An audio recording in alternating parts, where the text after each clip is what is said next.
again. It's a Friday afternoon. Hi, everybody. I'm Jimmy Young, the founder of Pro Cannabis Media, and this is Green Rush Live, our regularly scheduled business of cannabis talk show that we do every Friday afternoon at 4 p.m. And I am so glad again to have a full house of guests right up until 6 o'clock when we will be running our weekly Weed Talk News show. And unfortunately, Elena Pinto is on vacation, so if you are going to watch that news show, you have to suffer with me. Joining me as my guest host this Friday afternoon and many Friday afternoons, Josh Kincaid from Washington State, Doug Miller from New Jersey, and since this is the third Friday of the month, Morgan Fox joins us from NORML in Washington, D.C. Guys, thank you all for coming. I want to go right to Morgan and talk a little bit about what's going on in Washington, D.C., and if you can explain why the District of Columbia continues to have to deal with the United States government regarding their own cannabis laws. Well, this is actually a long history regarding cannabis and it being stymied by Congress. Going back all the way to the 90s when district residents overwhelmingly approved a ballot initiative to allow for medical cannabis. This was almost immediately halted by Congress because since the district is not a state, Congress has basic control over its entire budget for the most part and can prevent it from expending resources on a number of things. So immediately, a congressional rider went into effect that stopped the district from being able to implement its medical cannabis program for more than 10 years. Interestingly enough, the author of the original rider to prevent that, then Congressman Bob Barr, after retiring, had a complete about-face and then became a staunch supporter of medical cannabis. In fact, oftentimes working with groups like Marijuana Policy Project and others in order to help overturn prohibition. Interesting that these changes of heart tend to happen after people are out of office or retired. Fast forward in 2014, district residents once again voiced overwhelming support for making cannabis legal for adults. This was able to go into effect because it did not actually require the use of any resources in order to implement it. However, almost immediately, Representative Andy Harris from Maryland instituted or attempted to and was successful in instituting a rider that prevented the DC government from actually regulating adult use cannabis sales. And this rider is still in place to this day. So DC has been in a situation where cannabis is legal for adults outside of its robust medical system, which has dispensaries and has compliance testing and whatnot. There haven't been any legal adult use sales. And because Congress continues to institute this rider, it makes it very difficult for the city to be able to regulate the system. And what we've seen is the development of a huge unregulated but very professional market for adult use sales. And the city government is not interested in enforcing prohibition against these groups. So what they've been doing is trying to find workarounds in order to bring them into the fold and make them regulated, but in a way that does not destroy the existing medical system. And so, there have been a lot of different ways that they've tried to do that, such as allowing patients to self-certify, expanding the patient condition list to any condition for which a physician feels is appropriate. And very recently, passing emergency measures to help license some of these existing gray market businesses and make sure that they're in compliance with all of the other things involving a standard business, just not necessarily a cannabis license. But there are efforts underway to do that as well and license them as medical cannabis businesses. Greatly expand the license cap on the existing medical stores to allow for more room for all of these businesses that already exist. Very recently, in addition to that, any law that the city council passes and that is signed by the mayor has to go through congressional review for 30 days. And what happened most recently is that a bill that the city council had passed to help expedite expungement and relief for people convicted of marijuana charges within the district going back for quite a few years are going to begin to be moving a little bit faster and make it a lot easier for the people that actually want to get them. Congress did not interfere with that. And so when the 30 days was up earlier this week, it became law. So now district residents who have a charge or conviction are going to find it much easier to be able to expunge that. All right, that's good news. All right, that is good news. There was some bad news, and I'm not sure which one. I think Doug and Josh both are going to fight over who wants to ask him about the bank failures and the subsequent impact on the cannabis industry. Josh, I'm going to point to you, Josh, and let you handle that, and then Doug, you can handle the stock market reaction. Go ahead, Josh. Well, can I ask a follow-up question about DC? Sure.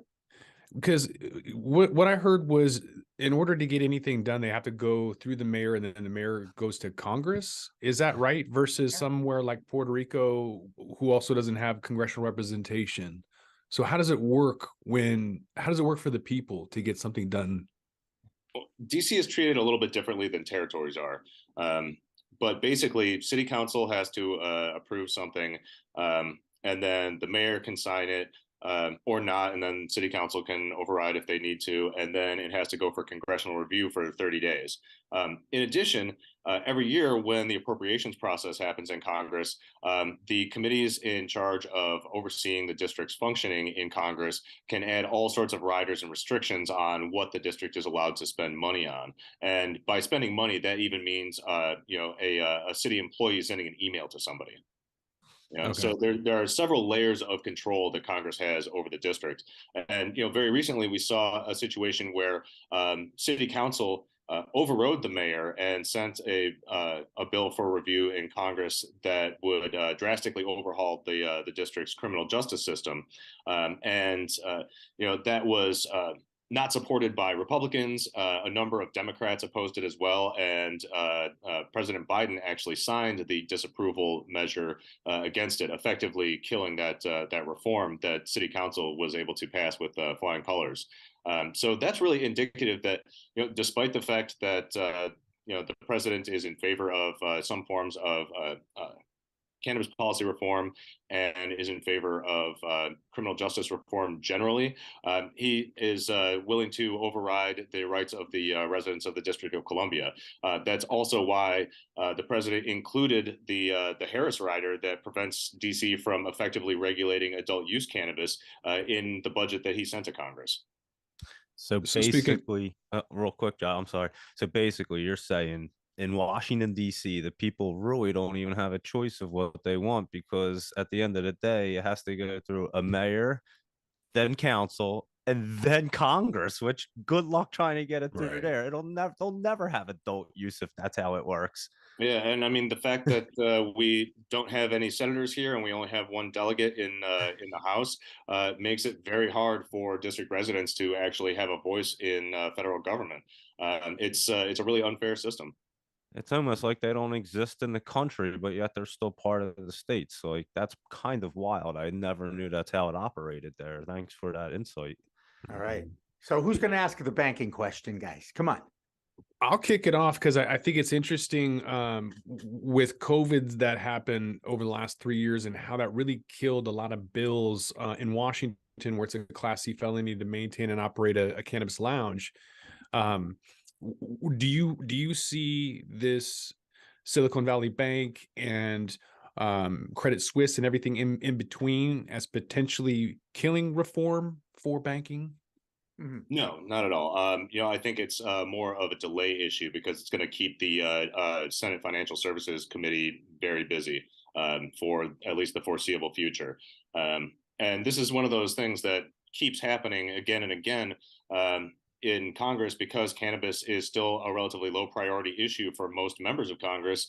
And there are so many things happening outside of cannabis that demand the attention of lawmakers at a much higher level. Oftentimes, cannabis issues get pushed to the side. It's not necessarily that it's setting them back, but rather it's just delaying them. They get backburnered. And with that said, and going into the stocks and SVB collapsing, do you think Congress will basically like bail out the banking industry? So wouldn't you think it would be, if they bail them out, that the cannabis industry would have a strong foot to get into banking federally because of all the the cash flow that it could actually help the banks with. So it's like the Congress wants to kind of help the banks out, but at the same time, a way to really help them out and help the cannabis industry is federally legalize cannabis and allow us to use the banking system, because it'll explode cash into the system like they've never seen before. Do you think that would ever happen because of the situation right now? I mean, I don't know if it would explode cash into the scene when you're comparing it with, global industries, but, to be cynical about it, I think that there's a lot more members of Congress who have investments in a lot of these banks than who have investments in the cannabis industry. Yeah, And Josh is follow the smiling. money He gets trail. it. Yeah. All right. There was another thing that happened this week down in DC, and it has to do with hemp-derived CBD, Morgan. A representative, Morgan Griffith, Republican from Virginia, and Angie Craig, Democrat from Minnesota, introduced two bills that would require the FDA to be regulating hemp-derived cannabidiol, which is CBD, and basically establish regulations for CBD as a food and beverage additive. Any shot at this passing? It's tough to tell. Honestly, I think that that issue might actually be dealt with in the Farm Bill before any sort of standalone, narrowly tailored legislation is able to pass. I think it really depends on time. Really, I mean, I think that one of the big factors that I'm really concerned about for any sort of cannabis or cannabinoid legislation is being able to make space and time on the congressional schedule. And this goes back to the thing I was talking about, where there are lots of things happening outside of cannabis that are taking time away in what is really a very short legislative window with very few number of days to actually get business done. And that can present serious problems. Can I throw in a rip at the government then? Because they're more concerned. They're more concerned about keeping their place in Congress than they are dealing and representing the people that put them there. And there's so many issues that cannabis is right in the middle of. But are we at least encouraged that perhaps some regulations of CBD may actually happen 5 years after the Farm Bill passed, Morgan? Well, I'll tell you, I think that if it requires FDA action, it's going to require an act of Congress to give them a steady timeline, because if left to their own devices, the FDA has shown time and again that it is willing to punt on this issue. But going back to what you said before, I think that, there are two sides to that coin. The fact that I think a lot of members of Congress are realizing that it's going to be very difficult for them to get anything done legislatively during this session because of the fact that, we've got a bicameral divide by party, and then each very narrow majorities in each chamber means that it's going to be largely deadlock, I think, for most of this session. And cannabis policy reform is something that I think a lot of people on both sides of the aisle are starting to realize is a not particularly controversial issue when you look at voter support. It's something where they can show the American people that they can reach across the aisle and work together to actually accomplish laws that do benefit people's lives. That would be refreshing. It would be refreshing. I want to see more of that. I just don't know if it's going to happen. I'm not confident. And as you guys know, I'm not a big fan of the two-party system either. Everybody has so much money in politics instead of money going to things that can help people that need it the most. And right now, the whole country is dealing with this runaway inflation. They haven't quite moved that. The Fed hasn't moved the interest level at all because they're afraid of what happened with the two banks this week. Doug, you've told me that you think, forget recession, you're going right into a depression, and bank failure is part of that.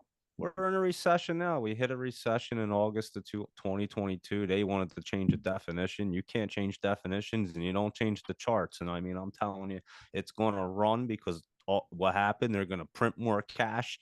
Everything's going to take a run right back to the top real quick, and then forget it. I mean, what they just did is setting up for failure and a disaster, and it's going to happen.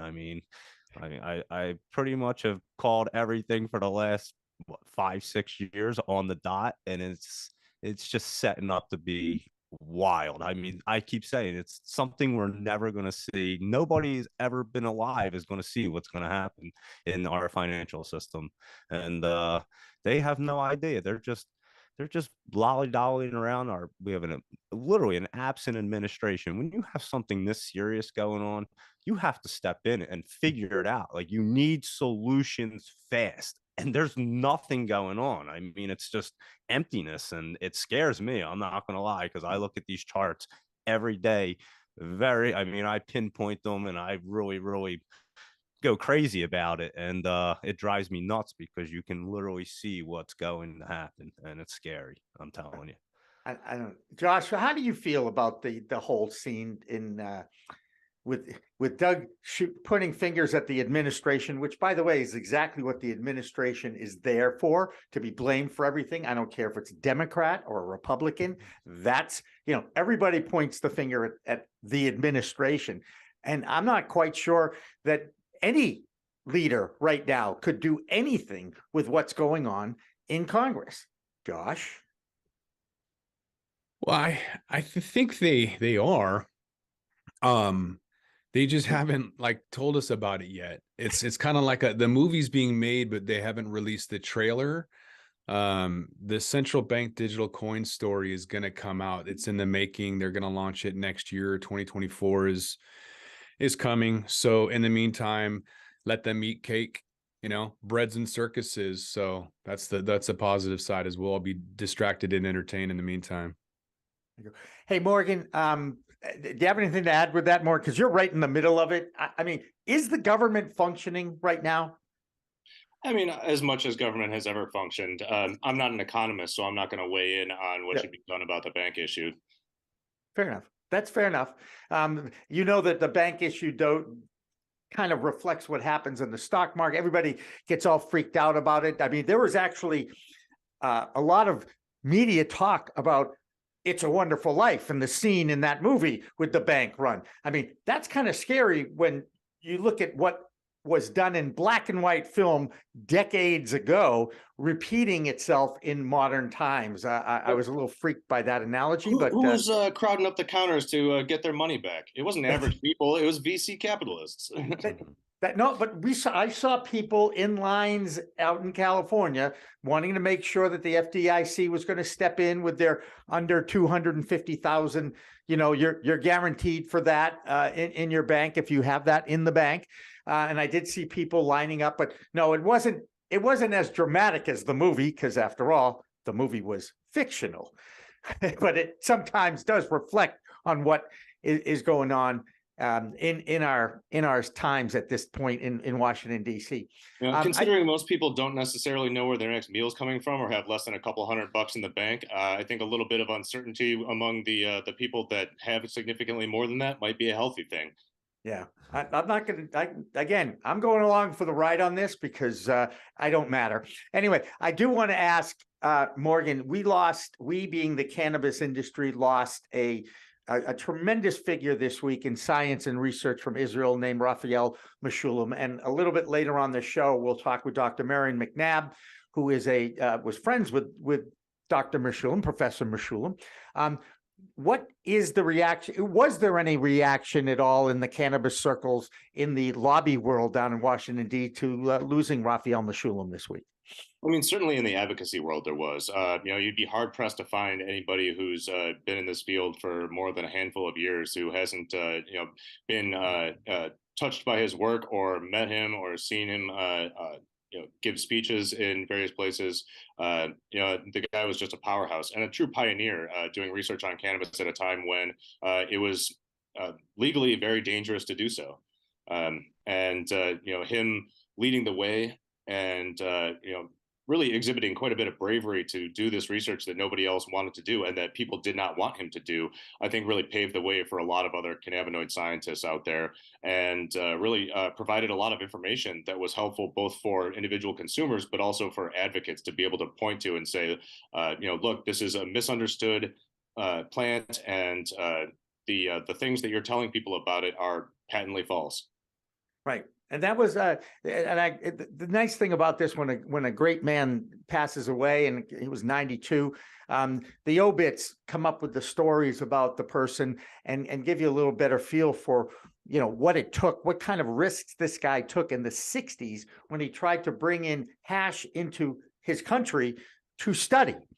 And needless to say, it kind of got a little attention back in the 60s, but he believed in it. He wanted to find out what was going on inside this plant. And if you know anything at all about cannabinoids and the endocannabinoid system, this is the guy that was the first one in to look at it all. And certainly a fascinating life, celebrated now that he is gone. Morgan, any last thoughts? No, can't think of anything. Just remember, everybody, keep contacting your lawmakers and tell them to prioritize cannabis policy reform. You know, we know that there are a lot of other issues that they have to deal with, but this is one that's important to the American people and one that is relatively low-hanging fruit, where there's a lot of room for agreement. Yeah, there you go. That's Morgan Fox from our friends down in Washington, D.C. and the National Organization of Reform of Marijuana Laws. Morgan, thank you for joining us again and being as consistent as you are every third Friday of the month, even sometimes when we forget that it's the third Friday of the month. So appreciate your promptness in joining us on the show. Thanks, guys. All right, so we are at 4:20 on a Friday afternoon, and I don't want to be in this chair any more than anybody out there who's watching it. Anyway, that's the way I feel. We are going to take a break. We are going to open up to a interesting dynamic that happened here in New England, and it has to do with the fact that we had a dispensary fail, went into receivership, and now there's all sorts of ways. A precedent, I believe, has been set now, and we'll talk to the folks up in Maine at the Opus Consulting Group with Jacques Santucci when we come back from our regular Friday afternoon 4:20 break. Don't go away. Green Rush Live continues after this.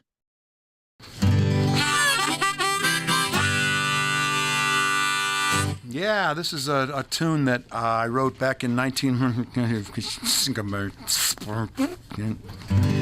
I've forgotten.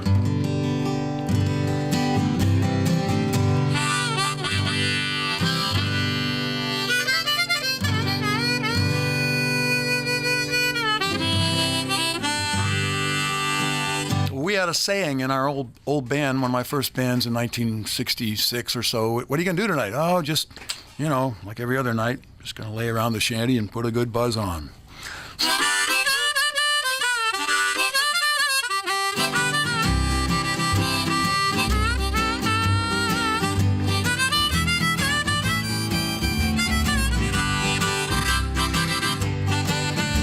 Gonna sit down in the kitchen, fix me something good to eat.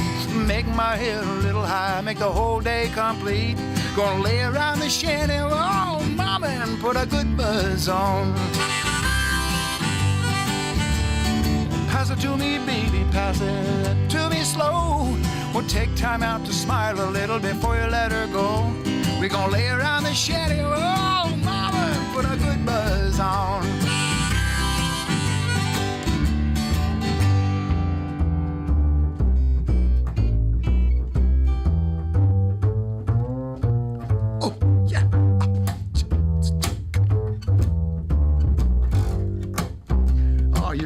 You're on something. Go ahead.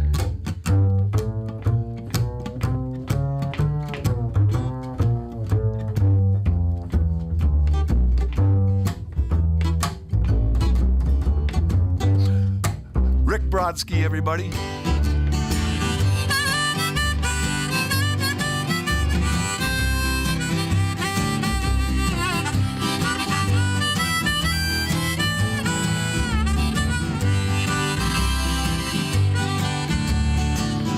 Nothing to do and there's always room for more. Fill it, light it, shut up and close that door, baby. We're gonna lay around the shanty, mama, and put a good buzz on. Take it, okay.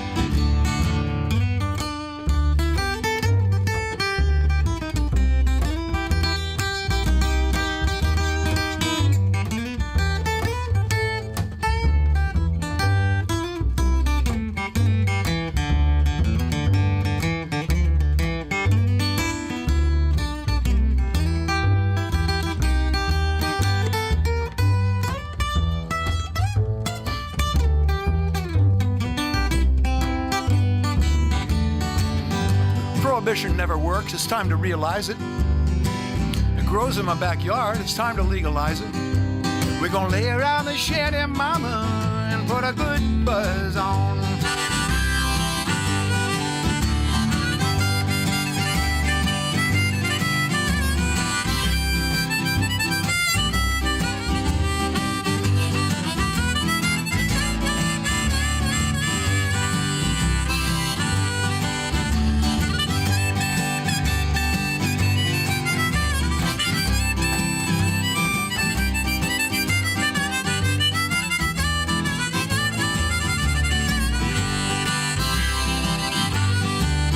I'm gonna sit down in my rented car. I'm gonna jam it into drive. Gonna head on out and play at WSCA with Sean. I'm glad I'm alive. We're gonna lay around the shanty, mama, and put a good buzz on every night and day. We're gonna lay around the shanty, mama, and put a good buzz on.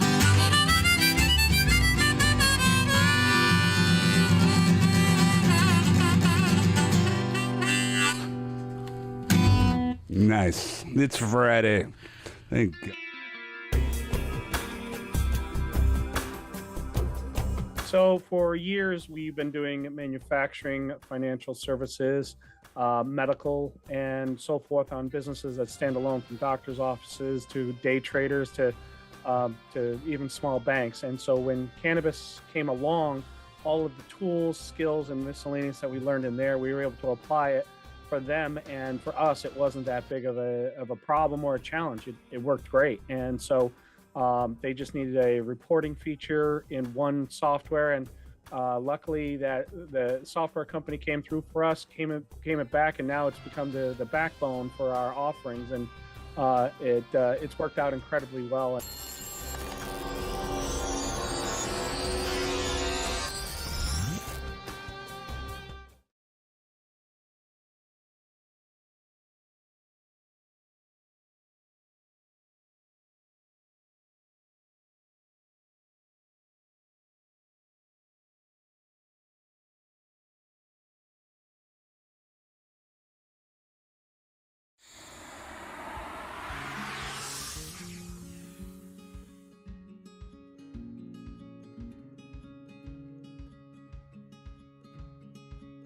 You would think that it is.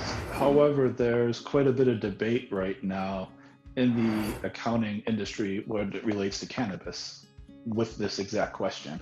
I'm part of a few different networking groups that are solely accountants for cannabis companies. And there's been quite a bit of back and forth in those communities and discussion regarding whether 280E, if it went away, if the administration legalized cannabis or took it off of Schedule 1, what would happen?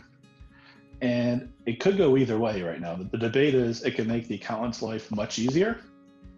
That's what a lot of the inexperienced accountants are saying right now, it seems, whereas the accountants that have been in this industry for a while and have gone through the same thing that happened with hemp a few years ago are saying that it will make lives more difficult, because when hemp became declassified a while back, the accounting became more complicated.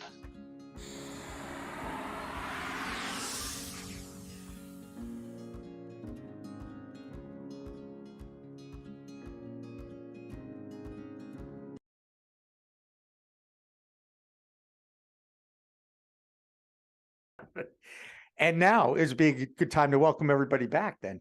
Hi, everybody. Welcome back to the second half hour of Green Rush Live, our regularly scheduled every Friday afternoon, really live business of cannabis talk show. We have an open chat room. And of course, if you have any questions for our panel, be happy to share with them, because now I can actually see the chat room as opposed to not being able to see the people I'm talking to on Zoom, who are a good 15 feet away in a very tiny little box. So welcome back to Green Rush Live. I'm Jimmy Young, the founder of Pro Cannabis Media, joined every Friday afternoon by my guest hosts, Josh Kincaid and Doug Miller from New Jersey and Washington State, because we love to connect both coasts. And now we're going to welcome in three guests this half hour.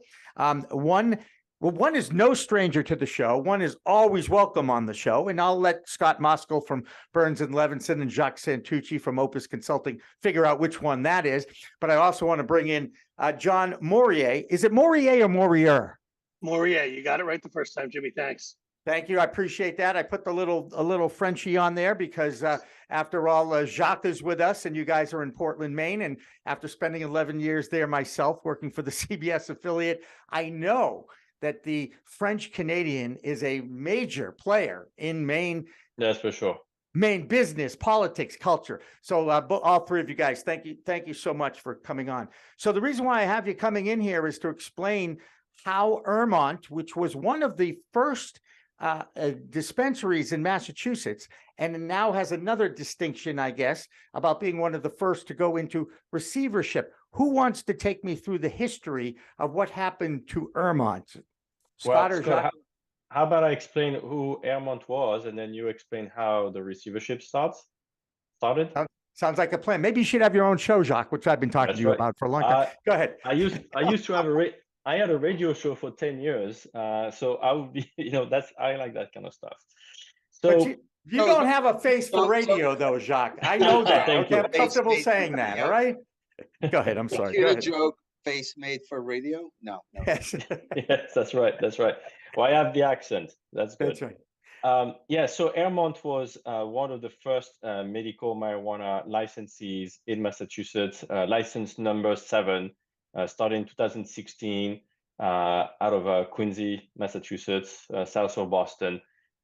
They were one of the first ones to get off the ground and open, vertically integrated, a few rooms growing in the back, packaging, and then the storefront out of the parking lot in just off the highway. All right. So how did they get in trouble? Who's next, Scott? So so they had a debt facility with Tilt, and I think many people remember the Dan Adams story regarding Tilt and what happened, and we could just go from there. But to make the long story short, my clients purchased the debt from Tilt, and they made a demand on the note and made demand to have simple things like financial statements sent to us, and basically Ermont said go pound sand, or the directors at Ermont, was a not-for-profit. So we initiated default and accelerated the debt. And at that same time, the CCC had just initiated or passed a new provision to the regulations, which allowed for a receivership or court appointee to be appointed under certain conditions. So we went ahead and we petitioned the court for a receivership to be placed on Ermont. But before we could do that, the regulations provide for a method for a potential court appointee, or a receiver, to be pre-approved. Frankly, didn't have control over 3 or more dispensaries, the rule of 3. And so Jacques employed or retained Casner and Edwards, which John Morrier is here, and John and his partner Michael Fencer worked to get Jacques pre-approved, submitted the appropriate paperwork. And I think Jacques was the first one to be pre-approved. I think there might be others since.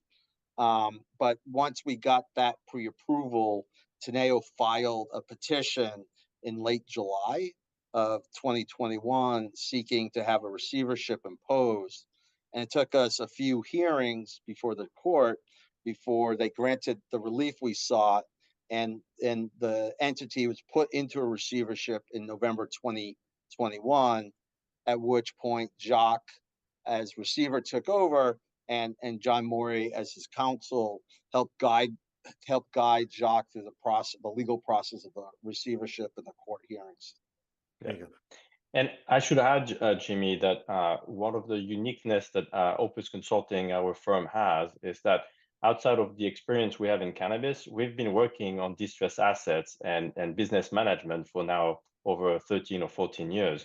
So, that was a good way to bring 2 set of skills, right? The cannabis knowledge and the process of distressed assets and receivership and bankruptcy work under that process for Ermont. There you go. And John, I want to bring you in as well on this and ask you a question, since I have two lawyers in the room. Have the courts eased up at all on any of these receiverships and disputes that are coming now before them? Has it eased up at all? Are they accepting the fact that cannabis is here to stay? So I think that's a great question, Jimmy. And there's a difference between the federal courts and the state courts in states where it's legal. So, if this was the bankruptcy lawyer podcast, I could go on for an hour about attempts to expand jurisdiction and bring cases, insolvency cases, into the bankruptcy courts. But for all intents and purposes, the federal courts are shut to cannabis businesses, and in some cases even employees of cannabis businesses and the like.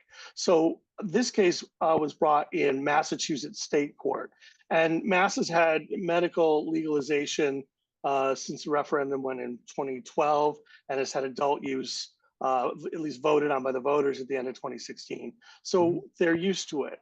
But that said, this was the first cannabis case in Massachusetts State Court of a receivership type. So it was the first time the Cannabis Control Commission was involved. It was the first time the State Superior Court was involved. And it was the first time some of these regulations were, ever used as far as cannabis. So the court was reluctant and curious. As Scott mentioned, it took a while between the filing of the case and the actual appointment of the receiver. The court gave the debtor plenty of chances to produce its financial information that was required and to make payments of both, its creditors and its taxes. But as the debtor, Ermont was digging a slightly deeper hole week in and week out rather than getting improved. The court finally pulled the trigger and said, yeah, you need a receiver. And what the receiver does, there's an order of the court that sets forth what their duties are, and it basically runs the operation in place of its management, or in place of its board of directors in this case. So the court got comfortable with it, but it took a lot of walking through. It took some dealings with the commission and their staff to, find our way together and then set it up. After that, we reported regularly to the court and to the other parties, and everything we needed to do, we had to either follow the order in place or ask for more permission. I think one of the things that is important also, why it took so long, Massachusetts, in sort of non-cannabis world, we don't have a receivership statute. So for instance, Washington State, there is a statute 20, 25 pages long, which provides for a procedure for receiverships. And then the Washington cannabis regulations just kind of added to that.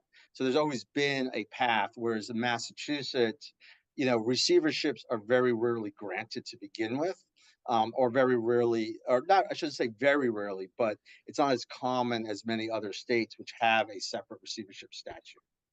So we had to deal with that together. Yeah, and there's pluses and minuses to that. I mean, in Massachusetts, since we're just going over a rule that says a court can appoint a receiver, that's almost the entire rule right there, then the powers you have are the ones you can convince a judge to give you. You've either negotiated with some of the parties or had an argument in front of the court about what's appropriate. And so we were really able to design what the receivership for Ermont would look like. We gave the receiver, we suggested that the court give the receiver the power to run the place. Perfect. That's a necessary thing. But we also suggested that the court give the receiver the power to market the business for sale, to do other asset sales and the like. But then the court, and we suggested this as well, we agreed to it, but the court required us to go back to court for actual permission to sell. You could offer the business for sale, but we needed a court order in order to sell it. So that's kind of the example of the push and pull that goes into a build your own receivership in a state where you don't have a specific statute. Although I will say we scoured other courts for their typical receivership orders in a cannabis, and actually the CW Nevada case, their receivership order we took a lot from as well. So I would love to say we created it all by ourselves, but there was a lot of precedent out west that we're able to cobble together. Speaking of out west, we have somebody in Washington State on this call on this show, Josh Kincaid. And Josh, I'm sure you have perused that 25 pages that is available for receivership in Washington State. And don't forget to unmute yourself. Thanks for the reminder. Yeah, I was going to recite that verbatim, actually, Jimmy, but we don't have enough time. So I think I'm just going to skip straight to the question. I'm hoping to get some of you attorneys to speculate on the motive, because I don't understand the intent on why somebody would let that default and go into receivership when you've got a really hot item that you could probably profit on. Even if you don't know what you're doing, you can maybe sell that. And so I'm curious, two-part question. One, why didn't that individual sell? And two, what's going to be your strategy now? Are you going to be a turnaround strategy, or are you going to just be a flip? So Scott's got an actual client that could actually divulge its thinking, and maybe I'll do him the favor of taking up the speculation cudgel you laid down. We came into this in the middle, and I think, Jimmy, your last show, the folks from Upwise said, there's a lot of creative, non-traditional financing out there. Ermont had that kind of financing. Yeah. It was cash flow to begin with. So if there wasn't excess cash flow, there weren't any payments. It had borrowed initially around $10 million. It had refinanced that for almost 13 and had never made a principal payment. So that debt had been accruing interest at a pretty good clip, above LIBOR. And whether it was above the cannabis market or not, it's a good question, but it was certainly above the commercial market. So the debt on this, the secured debt, was well in excess of any reasonable sale value. So this had to be a short sale. And then the tension between the directors, and this was a nonprofit, so the directors didn't own the company, but they ran it, and the lender, who wanted to maximize its recovery or start getting paid something, that tension in there is kind of an impasse. Nobody will come in and refinance that debt. It was too high. Nobody would come in and try to convert this to for-profit and put in, say, a stock, an initial public offering or some such, a private offering to put stock money in. And so it was just kind of sitting there without enough capital to grow. Well, and let me, because some of this is public record. So my client bought the debt. My client had previously been involved with Tilt, had positions at Tilt, actually had been involved with the Ermont relationship at one point. They since left. They do not own anything of Tilt, but they knew of the potential asset. They bought the debt at a deep discount, which that agreement has been published and referred to in court pleadings and CCC. So it was a traditional loan to own. It's a traditional type of strategy employed in bankruptcy and workouts. The lender has some debt.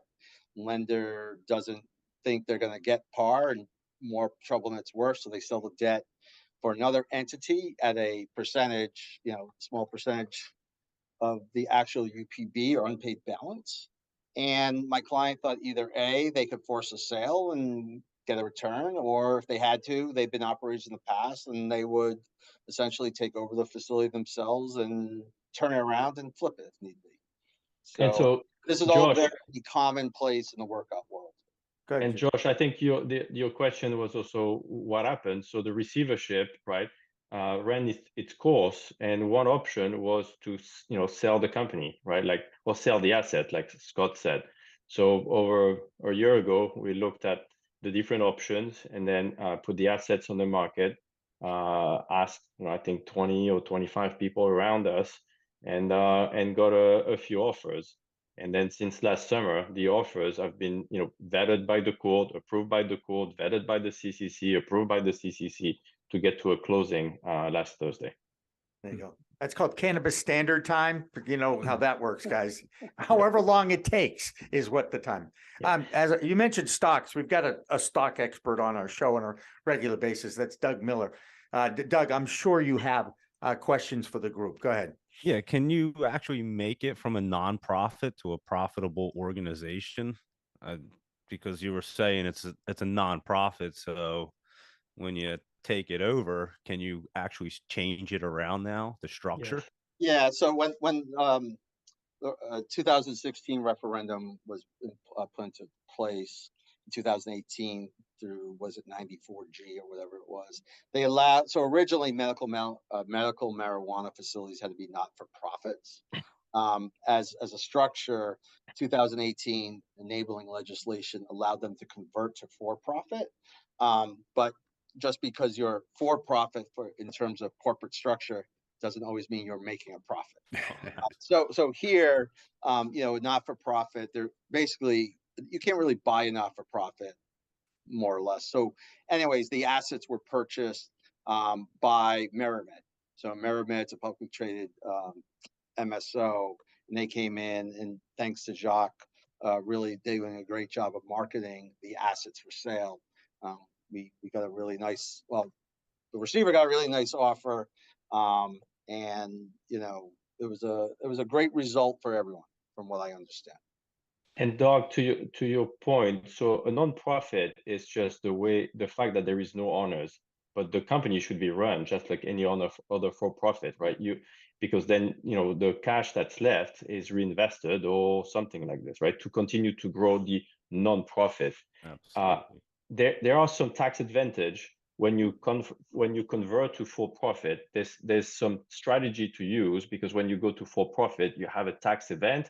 So probably you don't want to talk about the strategies here, but then at that point, right, you can convert to a for-profit by saying, okay, Doug and Jacques now own 50-50 of whatever assets we have here, and that's where the tax event is. But you can go do that though, technically, because we had to do this when we converted a lot in 2018.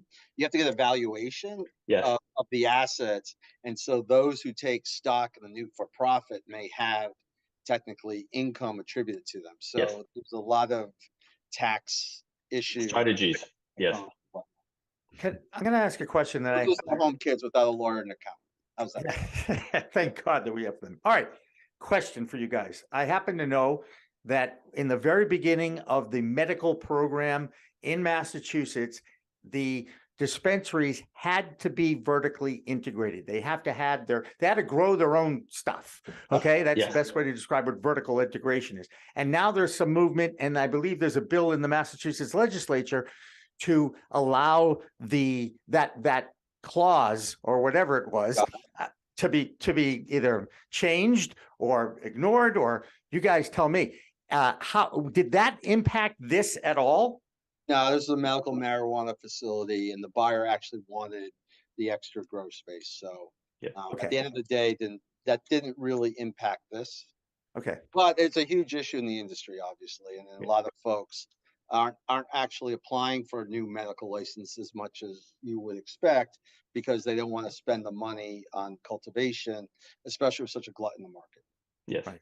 And then Ermont too had a nice building, or is housed in a nice building, who has a very good setup for grow and other activities. So that was part of the attraction there. Plus that mezzanine, right, the room to grow up. So do you foresee any others going under, or they're gonna have to be taken over? Yes.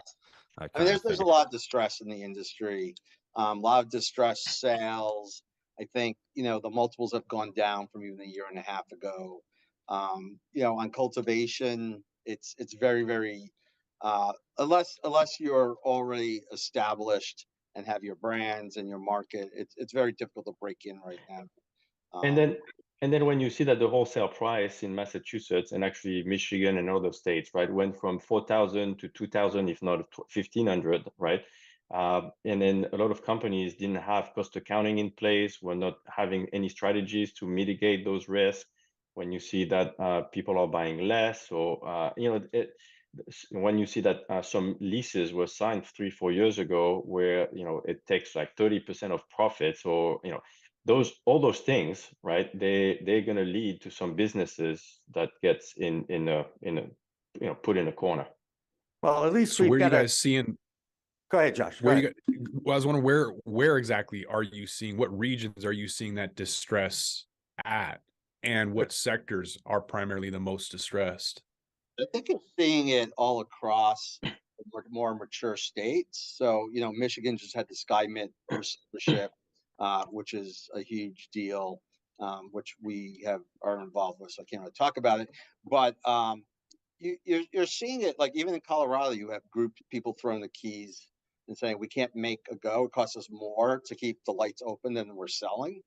And so they just close it down. And there's been some similar stuff in Massachusetts, actually. Yeah. And there's also some, I'm sorry, Jacques. Yeah, Nevada, California has the same thing, all the mature states. Even in New England, you see some smaller operation trying to sell, where they were, really going super well a couple of years ago. The reason they're selling is they're starting to see that their margins are getting smaller and smaller, and they're trying to get out of it. So different stages, but also I think it's because you also have to take into account the new states coming online. So there is limited capital, limited liquidity, but there was some enthusiasm for New York and New Jersey, and we can talk about that as a whole different thing. But you still have Maryland. Missouri has turned into a nice little investment spot. We have a client there, and they're doing like 2 to 3 times revenue in not the best of places. And there's a lot of optimism in Pennsylvania and Ohio. So it's kind of like people are playing the map, right? And they're trying to go to wherever place is hot. And that does affect, I should say, where people want to deploy the limited amount of capital that there exists. No, I invest in things. I have a CBD company. I'm in New Jersey, and I was going to have a testing lab. I shot that down. I mean, I've had every single investment opportunity, and I've told bigger people to me, like, yo, be careful, because I'm telling you, this kind of business, you have to know business and the cannabis industry. And a lot of people know business and they're great at it, but they don't know nothing about the cannabis industry, and you're going to lose a lot of money. They'll bleed money out eventually. Yeah, we see what's happening. That's just really interesting, because New Jersey just said, "Oh, we're going to issue more cultivation licenses, so we don't have enough stuff. We don't have enough product quite yet, but in a year, it'll be too much. Wasted money." Yeah, I should say all of it, but a lot of it. But honestly, I say New Jersey kind of, and they didn't mean to do it kind of right, but they almost kind of did it right by limiting how many dispensaries. Now, granted, they're all basically MSOs, but a lot of like mom and pop people that had the opportunity that were trying to get in probably saved themselves a lot of money in the long run, because they just wouldn't have made it. And so, I mean, it kind of stinks. Like I say, I have the cure release right around the corner from me, and the product is not good at all. I mean, I just call it how I see it, but it is what it is. And that's part of the whole MSO thing, and I think we're going to see better quality as they start shutting down, because you're going to have the brand. And Doug, I think that's part of the branding or brand with the the micro brews, so the micro, like the craft cultivators. And I think as people, we have to remember, it's still a relatively new market to like 95% of the population. And I think as people get more used to the product, as we expand our industry, past people on this on this podcast to like mom and dads and this and that who'll go in, I think you'll develop a little bit more of the ability to kind of like how Sam Adams first started, right? Or Harpoon and all that stuff. They're not exactly microbrews now, but they started as back in the day, and had to educate people as to why they were different from Bud, and Miller and whatever else was on the market then. And I think that's part of our industry struggle, is we need to educate as well as just pretend we're just selling stuff at retail, right? And that's the difficulty. And Doug, I think going back to what you were saying earlier, you got to go back to basics. It's business, and then it's branding, and it's customer experience, right? I mean, all the cannabis companies have been involved, vertically integrated or just retail. We always had that strategy.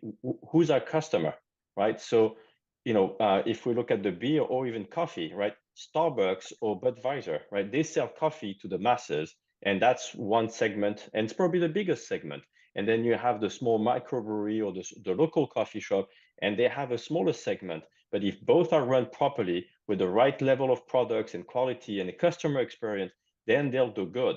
Trying to be a microbrewery and be in every supermarket in the US is not going to work. Yeah, you can't do it. Or thinking that you can beat the prices of Budweiser by being a microbrewery, it's not going to work. So I think the cannabis industry or a lot of operators in the cannabis world now are thinking they can do it all, and they don't understand that there are multiple levels or multiple types of buyers, and they're all good. They all want to have the product. We cannot sell to just one persona. It's different persona, different locations. It's multidimensional. And then if you apply the basics of business, then you'll find your way, right? Like you were saying in Missouri, right? Or wherever you were saying, right? There's a location with somebody who's got a right store with the right product. But then if you do the same store downtown Boston or downtown Seattle or wherever it is, it's not going to work because it's the wrong market and the wrong people. So everybody's got to think about where do they want to be.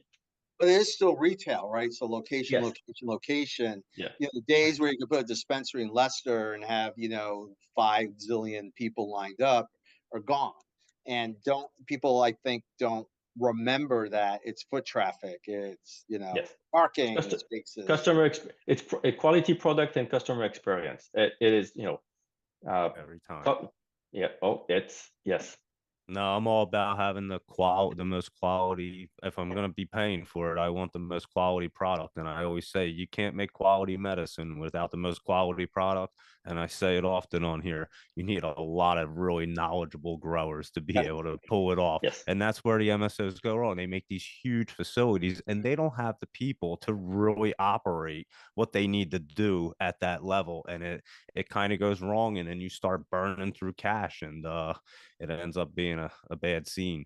And then you have bad products. So you start getting a bad name, less customers, and it's just that trickle effect. But you have to give credit to Curaleaf, how they closed their cultivation west of the Mississippi, right? California, Nevada, or Colorado. In Colorado, yeah. Yeah, I mean, they realized there was such a glut of product, and I have to imagine they realized they were becoming the Miller or Bud of cannabis. And did they really, for what they were trying to do on the retail side and the branding side, did they really need to grow and spend all that money at their grows out there?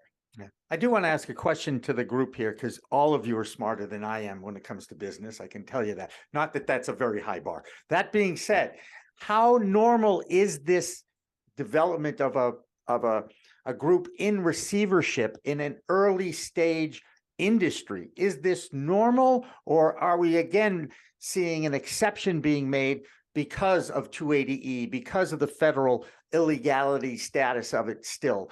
You know what? I'm going to start. I want every one of you guys to give me about a 30-second answer so we don't go too far over the top of the hour. Josh, I want to start with you because you're in a state that's had it legal for longer than any of us. Yeah, I mean, it still happens. I know a farm that just got taken over in central Washington. Talking to the individual 18 people making pre-rolls, spending $100,000 a month on labor, it just doesn't work. But when you don't take the advice and you keep going, eventually that investor is going to come in and take their farm back. So I've been seeing it for a long time, 10 years. I don't think it's common because you should be able to sell if you can't figure it out. But yeah, I mean, there's sometimes it happens. John, go ahead.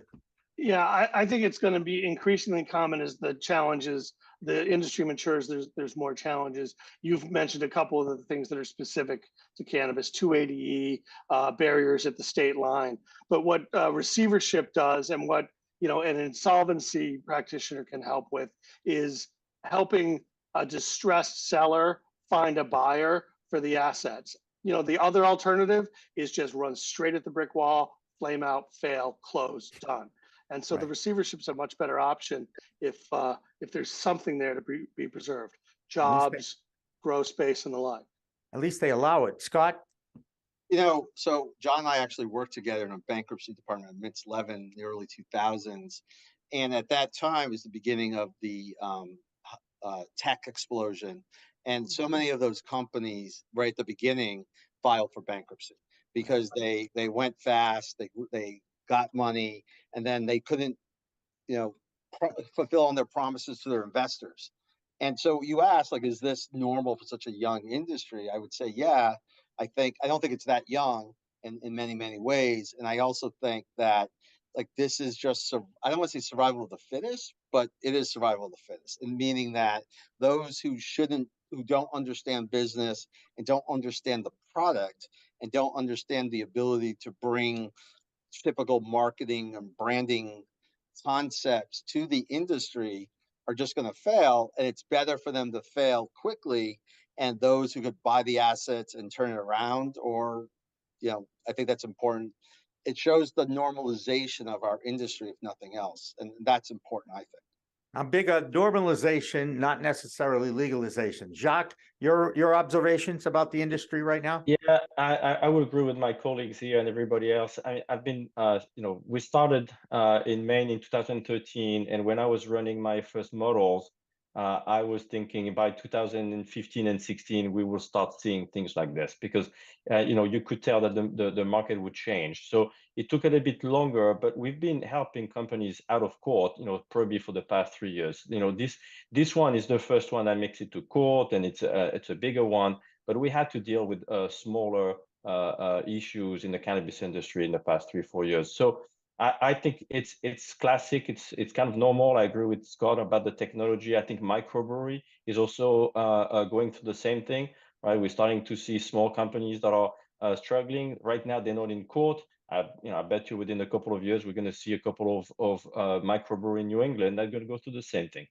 And so I think it's going to continue. And if the whole industry is working together and listening, I think we'll avoid a big, because at the end, John was right. We want to preserve jobs. We want to preserve the market. We want to preserve the perception of the industry. So I think everybody's going to have to realize, let's all work together to smooth the path. You know what's interesting? Like 2 weeks ago, right before SVB, failed, everyone was talking about VC, the VC market, high tech. Now, after SVB fails, right, the other bank was Signature Bank and First Republic, all of a sudden now there's not much liquidity in the high tech VC market. So, it's business. Like, it'll be very interesting to see what happens there and what similarities there are, if any, with cannabis, with a lack of liquidity and with people who probably were surviving on fake liquidity or fake promises of extra money, but should have been out of business a long time ago. And you see that a lot in the VC, high tech, and whatnot. So this is why I preach the best investment in cannabis is a good law firm. Okay, it's very simple. Very simple. How about a consulting firm too? Okay, sorry, that's right. A consulting firm run by Jacques Santucci called Opus Consulting in Portland is a great investment. There you go. Jacques, thank you so much for joining us. John Morrier, thank you so much for joining us. Scott, always a pleasure to see you. We're going to continue with Dr. Marion McNabb, and she has a new product coming to market that's called Undo.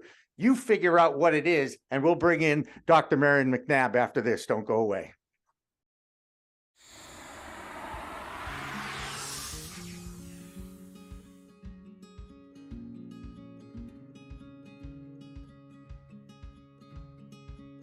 You would think that it is. However, there's quite a bit of debate right now in the accounting industry when it relates to cannabis with this exact question. I'm part of a few different networking groups that are solely accountants for cannabis companies. And there's been quite a bit of back and forth in those communities and discussion regarding whether 280E, if it went away, if the administration legalized cannabis or took it off of Schedule 1, what would happen? And it could go either way right now. The debate is it can make the accountant's life much easier. That's what a lot of the inexperienced accountants are saying right now, it seems, whereas the accountants that have been in this industry for a while and have gone through the same thing that happened with hemp a few years ago are saying that it actually will make lives more difficult, because when hemp became declassified a while back, the accounting became more complicated.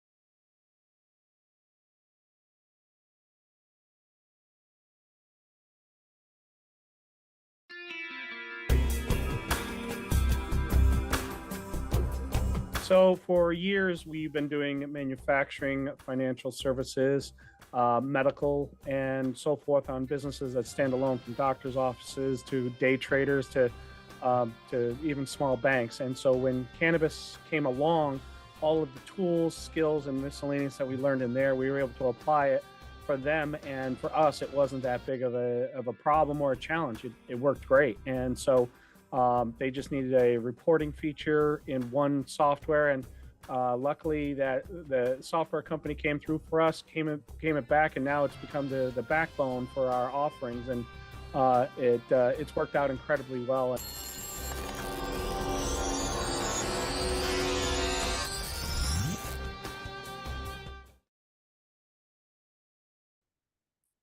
All right, welcome back to the second hour of Green Rush Live. Again, our regularly scheduled, really live business of cannabis talk show that we do every Friday afternoon here on the Pro Cannabis Media Network, that you know is available on most social media platforms and also now on demand on the procannabismedia.com website.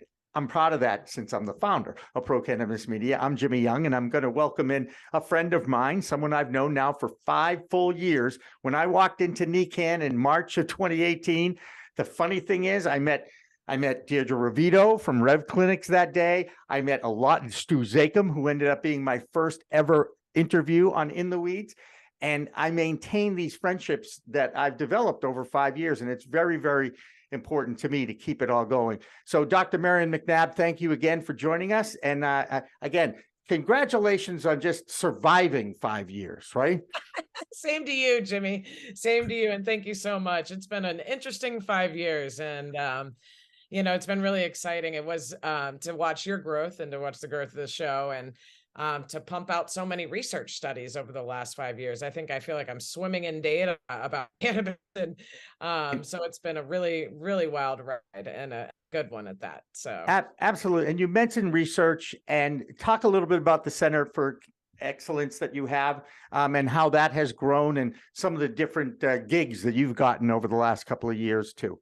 Yeah, thanks. So it's an honor to be here today. So I am the president of the Cannabis Center of Excellence. It's a 501c3 nonprofit organization that was a dream 5 years ago. So when Jimmy and I met, at the time I was working with a colleague, Randy McCaffrey, and a company called Cannabis Community Care and Research Network, or C3RN.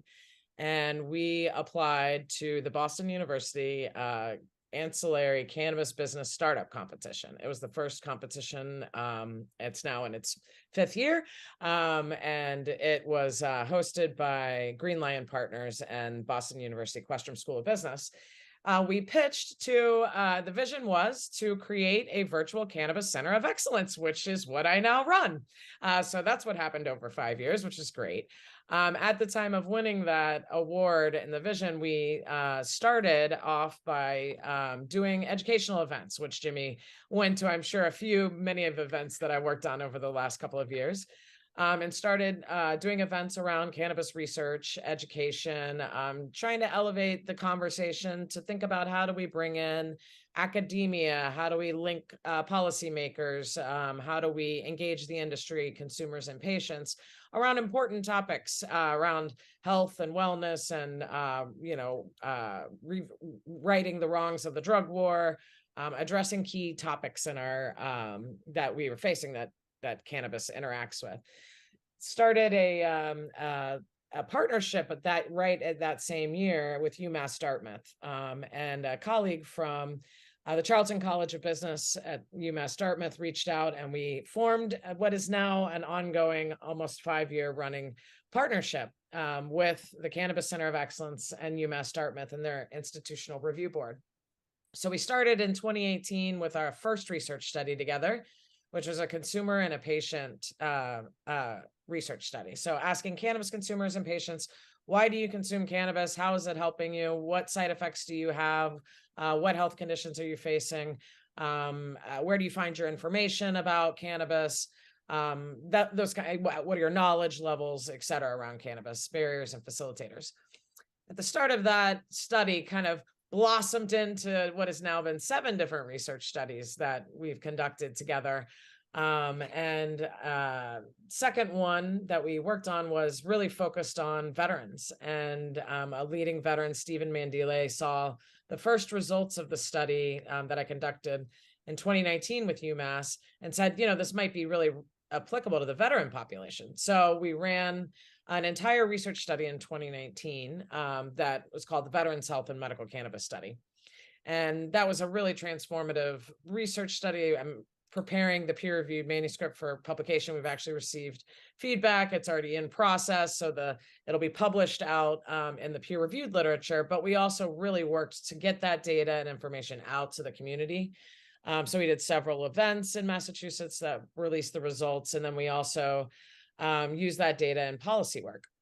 And so there's a couple bills that have been in the State House over the last few years, really trying to advance access for veterans based on those research findings. And what I've been up to most recently, Jimmy, which we haven't really caught very much up on, is based on those results from the 2019 veteran study, 2 key findings. One, well, there's lots of key findings, but one of the major ones was that veterans reported using medical cannabis as a harm reduction alternative for reducing alcohol use, tobacco use, even unwanted medication and opioid use. They reported a greater quality of life as a result of using cannabis, a greater, ability to manage their diseases and symptoms that they were facing. And with that, we also asked these veterans, well, you're finding so much relief in this, how much is it costing you? And what are your big barriers? And the top 3 barriers were related to cost to maintain a consistent medical supply, cost to afford a regular annual renewal of a medical card. Mind you, these are majority disabled veterans and some on fixed income, and cannabis isn't covered by health insurance. So while they were choosing to use cannabis to reduce unwanted medication that's covered by their health insurance, they're spending hundreds of dollars a month that's not reimbursable on something that they're finding more value for. So those results really fed into the development of a new research study that we launched 6 months ago, or last year, late last year, called I Count for Veterans. And I Count for Veterans is a platform designed to bring cannabis and ancillary brands together with veterans to conduct future studies, educational programs, offer discounts, or offer donations of products to veterans. It's a new study that is approved by the UMass Dartmouth IRB again. And how it works is a veteran signs up in I Count for Veterans. They complete an intake survey. So they sign up at the Cannabis Center of Excellence. They take an intake survey. And then they can participate in any of the studies that we bring on or the partnerships that we bring on. And our first partnership was Gibby's Garden. So Kim Gibson, right, Jimmy? Yes. Yeah. So she, reached out and decided that she was, very committed to supporting veterans access. So we created a study bundle of cannabis where it was 8s, pre-rolls and tincture, 2 8s, pre-rolls and tincture. Retailed out to veterans at a steeply reduced study pricing so that veterans could then report on its outcomes. So we tested and trialed that out. We had a couple of 100 veterans participate, and we're taking some of those lessons learned to scale that back up this year. But since then, other cultivators such as Good Chemistry signed on. And so we have a pre-roll pack for veterans. It's optional whether or not the veteran wants to report on its impact on their health using a mobile app or a piece of paper. If for an older veteran who's not comfortable with cannabis, they can anonymously put the paper back in the dispensary. And we'll take that as data collection. Right. So in your spare time, no, seriously. And actually, one of the reasons why I reached out to you this week, we haven't touched on it yet, and I do want to get to the Undo product in a moment, but I do want you to talk about the loss of Raphael Mechoulam this week, because as a scientist and as a researcher, he was the man. And I know, tell us what he meant to you personally and to the industry. Yeah, he was a true leader, and rest in power, Raphael Mechoulam.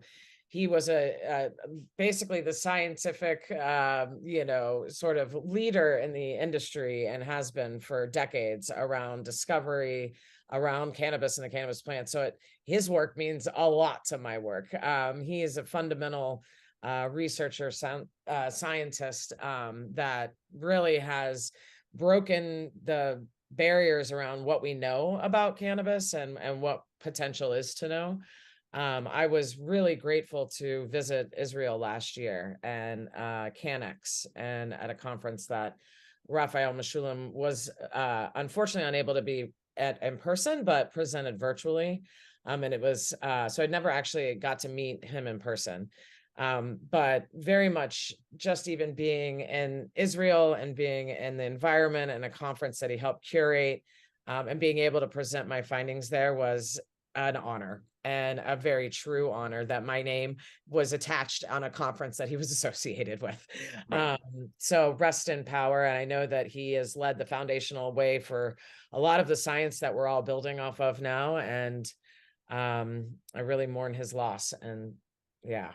We all do. And I'm glad that we're able to bring a little bit more attention to his work too, because a lot of times it was anonymous. And I think a lot of you researchers and scientists don't get the acclamation that perhaps you should beyond your own peer acclamation. So it's why I love having you on this show. Tell us a little bit about the product, because Undo, tell us how it all started, what it's about. I mean, I have an idea, you've told me, but share both with Josh and Doug, and then I know that they're going to have questions for you about this product. Go ahead. Yeah, awesome. And so this is the third research study on the iCount for Veterans platform. So Undo is a product and a group that I've been working with for about 1.5 years. So Undo is a product that has been developed and patented it's been developed over the last decade and patented in the last 5 years. And I'm really excited. So I'm pulling out the study packet right now here for you. Excited that we launched a research study with 500 veterans and Undo late last year, and we're about halfway through our recruitment process. So what the product does, it helps you mitigate your THC experience. So by way of background, there's 3 different use cases for Undo.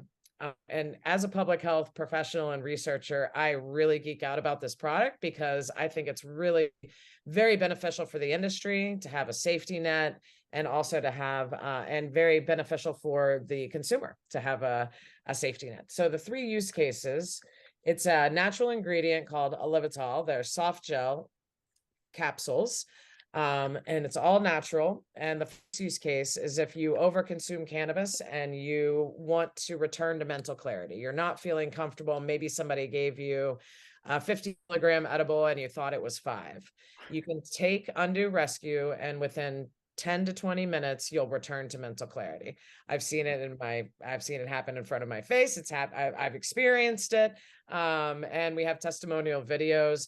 It is it works very swiftly and very effectively. It removes the psychological high, but still allows to retain the influence of the cannabis on your body. And in that way, it works to help reduce your THC tolerance while still being able to consume cannabis.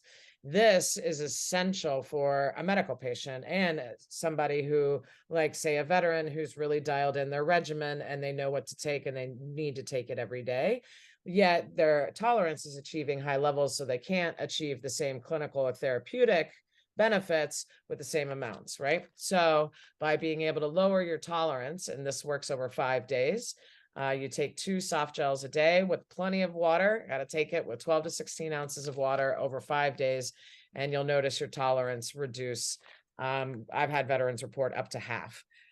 Just right before getting on this phone call, I was on a call where we're doing a comedy fundraiser for I Count for Veterans. So I'll give that a quick plug. But one of the guys in May 20th, so anybody who wants to join in, but one of the guys I'm working with I gave him the THC tolerance reset. He definitely took it, and I just had a report out after that he felt like he was smoking like high school high again, like he was very, very one of his first times consuming cannabis. So it really worked for him. And that's just even one testimonials. So the third use case is refresh. So say you consume cannabis the night before, you wake up and you have a little bit of brain fog, or need to have a return to mental clarity. I call it leftover, not a hangover.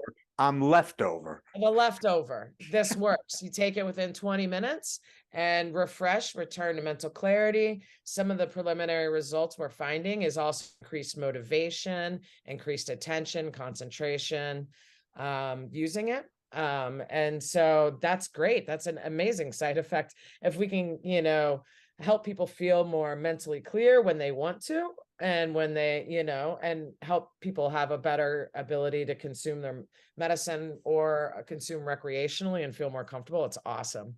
I think for the other, really great user base, so we're studying this with veterans, but I mean, obviously this works with people in our endocannabinoid systems. It really works to interact with our CB1 receptors. And that's how it can mitigate the THC experience. But anybody who's a new consumer of cannabis, a novice, or wants to try, but a little bit, like, I'm anxious. Like, what if I want to do a edible dinner, but what if it makes me feel bad? Well, having something like this would get that person over the hump to feel a little bit more confident to even try cannabis.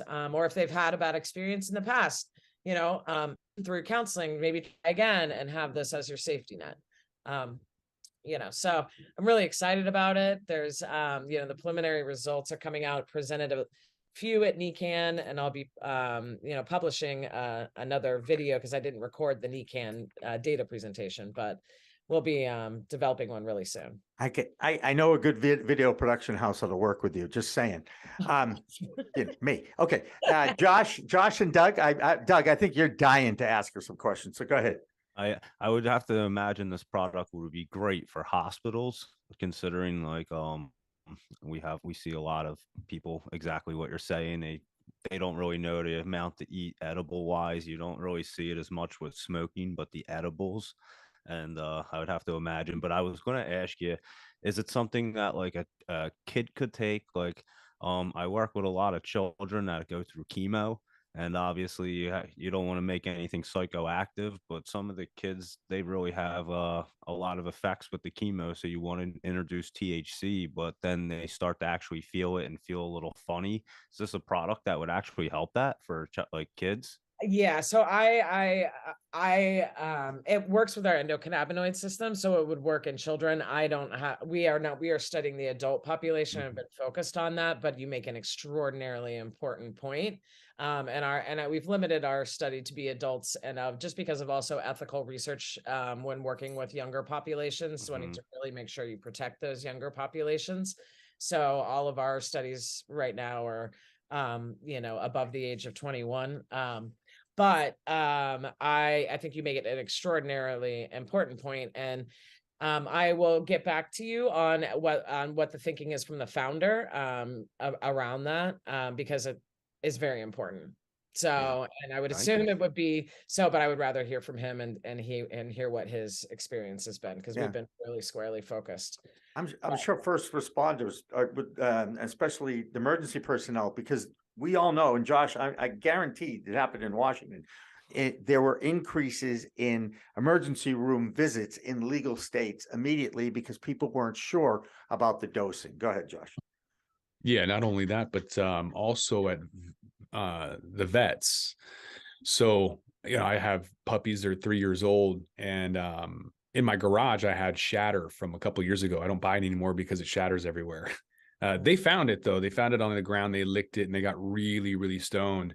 And so my understanding is, as puppies, they could have seizures. So I was like, okay, let's go bring them into the vet, even though I'm paying $750 per dog to have them play Bob Marley and feed them Doritos. Is better than the possibility that they could have a seizure. So in addition to, Doug's comment about hospitals, I'm thinking veterinarians. Can you infer if that would help reduce on that? I'm thinking airplanes to reduce the crazy people trying to get out mid-flight. And then what about CHS, cannabinoid hyperemesis syndrome? Okay, thank you for touching on that one and Good all job. of the other ones that you listed. So yes, on pets, they have an endocannabinoid system too, and you're right, THC is toxic for dogs. So yeah, like I have an inkling, I can't say because I haven't studied it, but I have an inkling that it also might be efficacious for animals, but I'm also going to get back to you on that one for both the kids and the animals. But also, so EMR, like training emergency room visits or like, providing this in emergency rooms, but also in ambulances and EMTs. I feel like anybody who has Narcan in their pocket should have undo.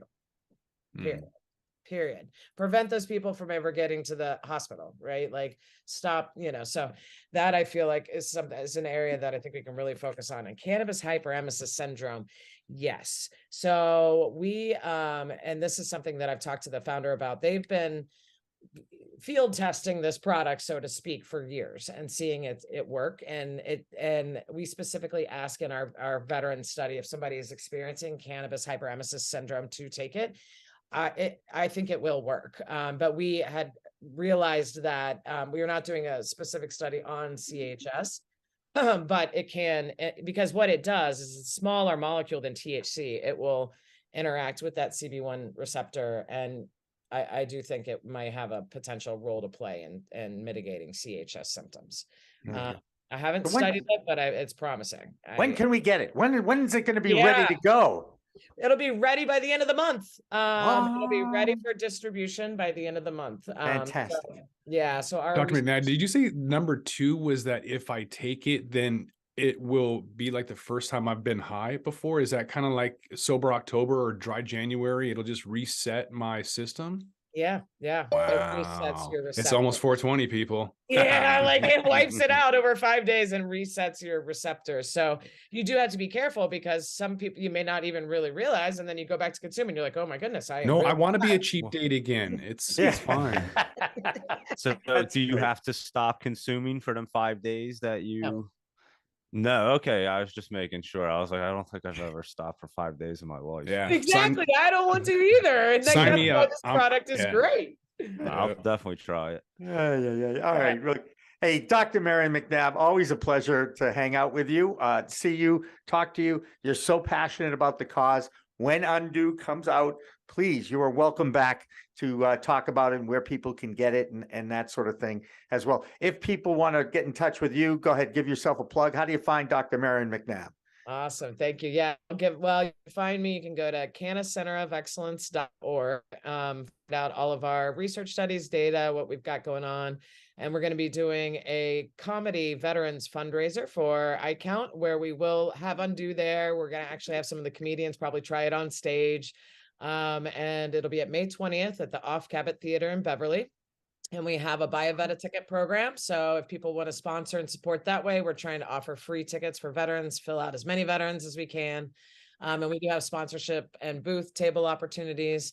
The funding goes to help support, scale up iCount for veterans and share between Patriots Helping Vets and the Cannabis Center of Excellence to keep getting the word out and keep bringing on further outreach and access for our veterans. You can email me at Marion, MARION @cannacenterofexcellence.org. And you can catch me on the local circuit in Massachusetts. And I'll send you both, Doug and Josh, a sample packet to try this out. There you go. I will absolutely share it with them. Even in Washington State, I'll pay for the postage. Okay, there you go. Oh boy, big spender. Thank you, Jimmy. Dr. Marion McNabb, thank you so much for joining us. We've got a really special guest coming up next. I'm just going to leave it at that because when you meet and hear this guy's story, you're going to be like, whoa. So don't go away. Green Rush Live continues after this break.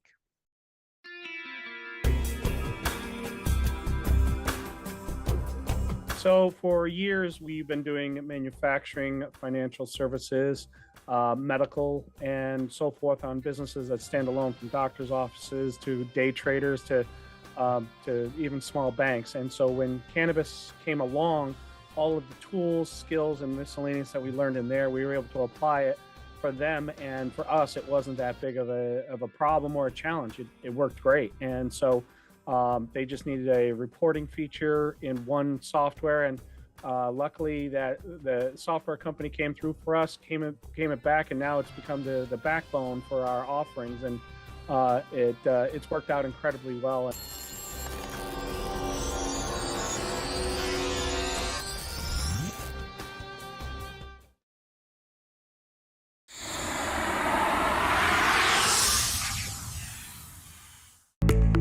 It's a whole new world of weed out there, isn't it? Everyone is learning new ways to titrate, ingest, consume, imbibe, and engage with this plant medicine we call cannabis. Hi, I'm Jimmy Young, the founder of Pro Cannabis Media and the host of In the Weeds, and once in a while, the really live business cannabis talk show we call Green Rush on Friday afternoons from 4 p.m. to 6 p.m. Eastern. Now, let me tell you my cannabis story. You know, I've had 4 major surgeries in the past 23 years and suffer from osteoarthritis with a variety of metal parts in my body and one on deck. Now, thanks to those chronic pain issues, I've been a medical patient in Massachusetts for almost 10 years now. I remember my first trip to a dispensary just outside of Boston, and I told the bud tender I didn't want to smoke it anymore, so I tried edibles, then tinctures, then vaping, and now, if I'm going to smoke, I only use the Weedgets filtration system. What? The Weedgets.com, Weedgets, that's weed, W-E-E-D, G-E-T-S.com, is where you'll find the planet's coolest product that cools the smoke from everyone's favorite flower. Now, the guy that started this was a pretty good medical device manufacturer, and he created this maze pipe that cools the smoking process from 1300 degrees Fahrenheit upon inflammation down to just 90 degrees when it reaches your mouth. That's right, 1300 down to 90. That's why this maze pipe is amazing. So here's how it works. You start with that glass bowl, you flame on, and then you inhale nice and smooth so the smoke goes through 3. All right, welcome back to the final half hour of Green Rush Live. I'm Jimmy Young, the regular sort of host of Green Rush Live, but I have 2 guest hosts that are also regulars with me, Doug Miller from New Jersey and Josh Kincaid from the Talking Hedge out of Washington State. But we are so happy to bring in a very special guest for the last half hour of this show, and his name is Quawntay Adams. And he spent a little time in the big house, as they say, and his story is quite compelling. Quawntay, welcome to the program. Welcome to Green Rush Live. And can you please tell us how your life, what is your cannabis story in a short time? Because I guess there's a movie coming out, and you got a book coming out too. Well, yeah, the book's actually already out. The movie's coming out this summer. But my cannabis story is I was sentenced to 35 years in federal prison for attempting to possess cannabis. So whoa, hang on a second. I want to clarify that. I heard you say you were in jail, or you got sentenced to 35 years for attempting to possess. Yes, I never even had it. Attempting to possess. Yep. Sentenced to 35 years. That's crazy. Crazy. Yeah. Where did this happen in California? In Illinois. Illinois. Federal. The Gotcha. feds. Yeah.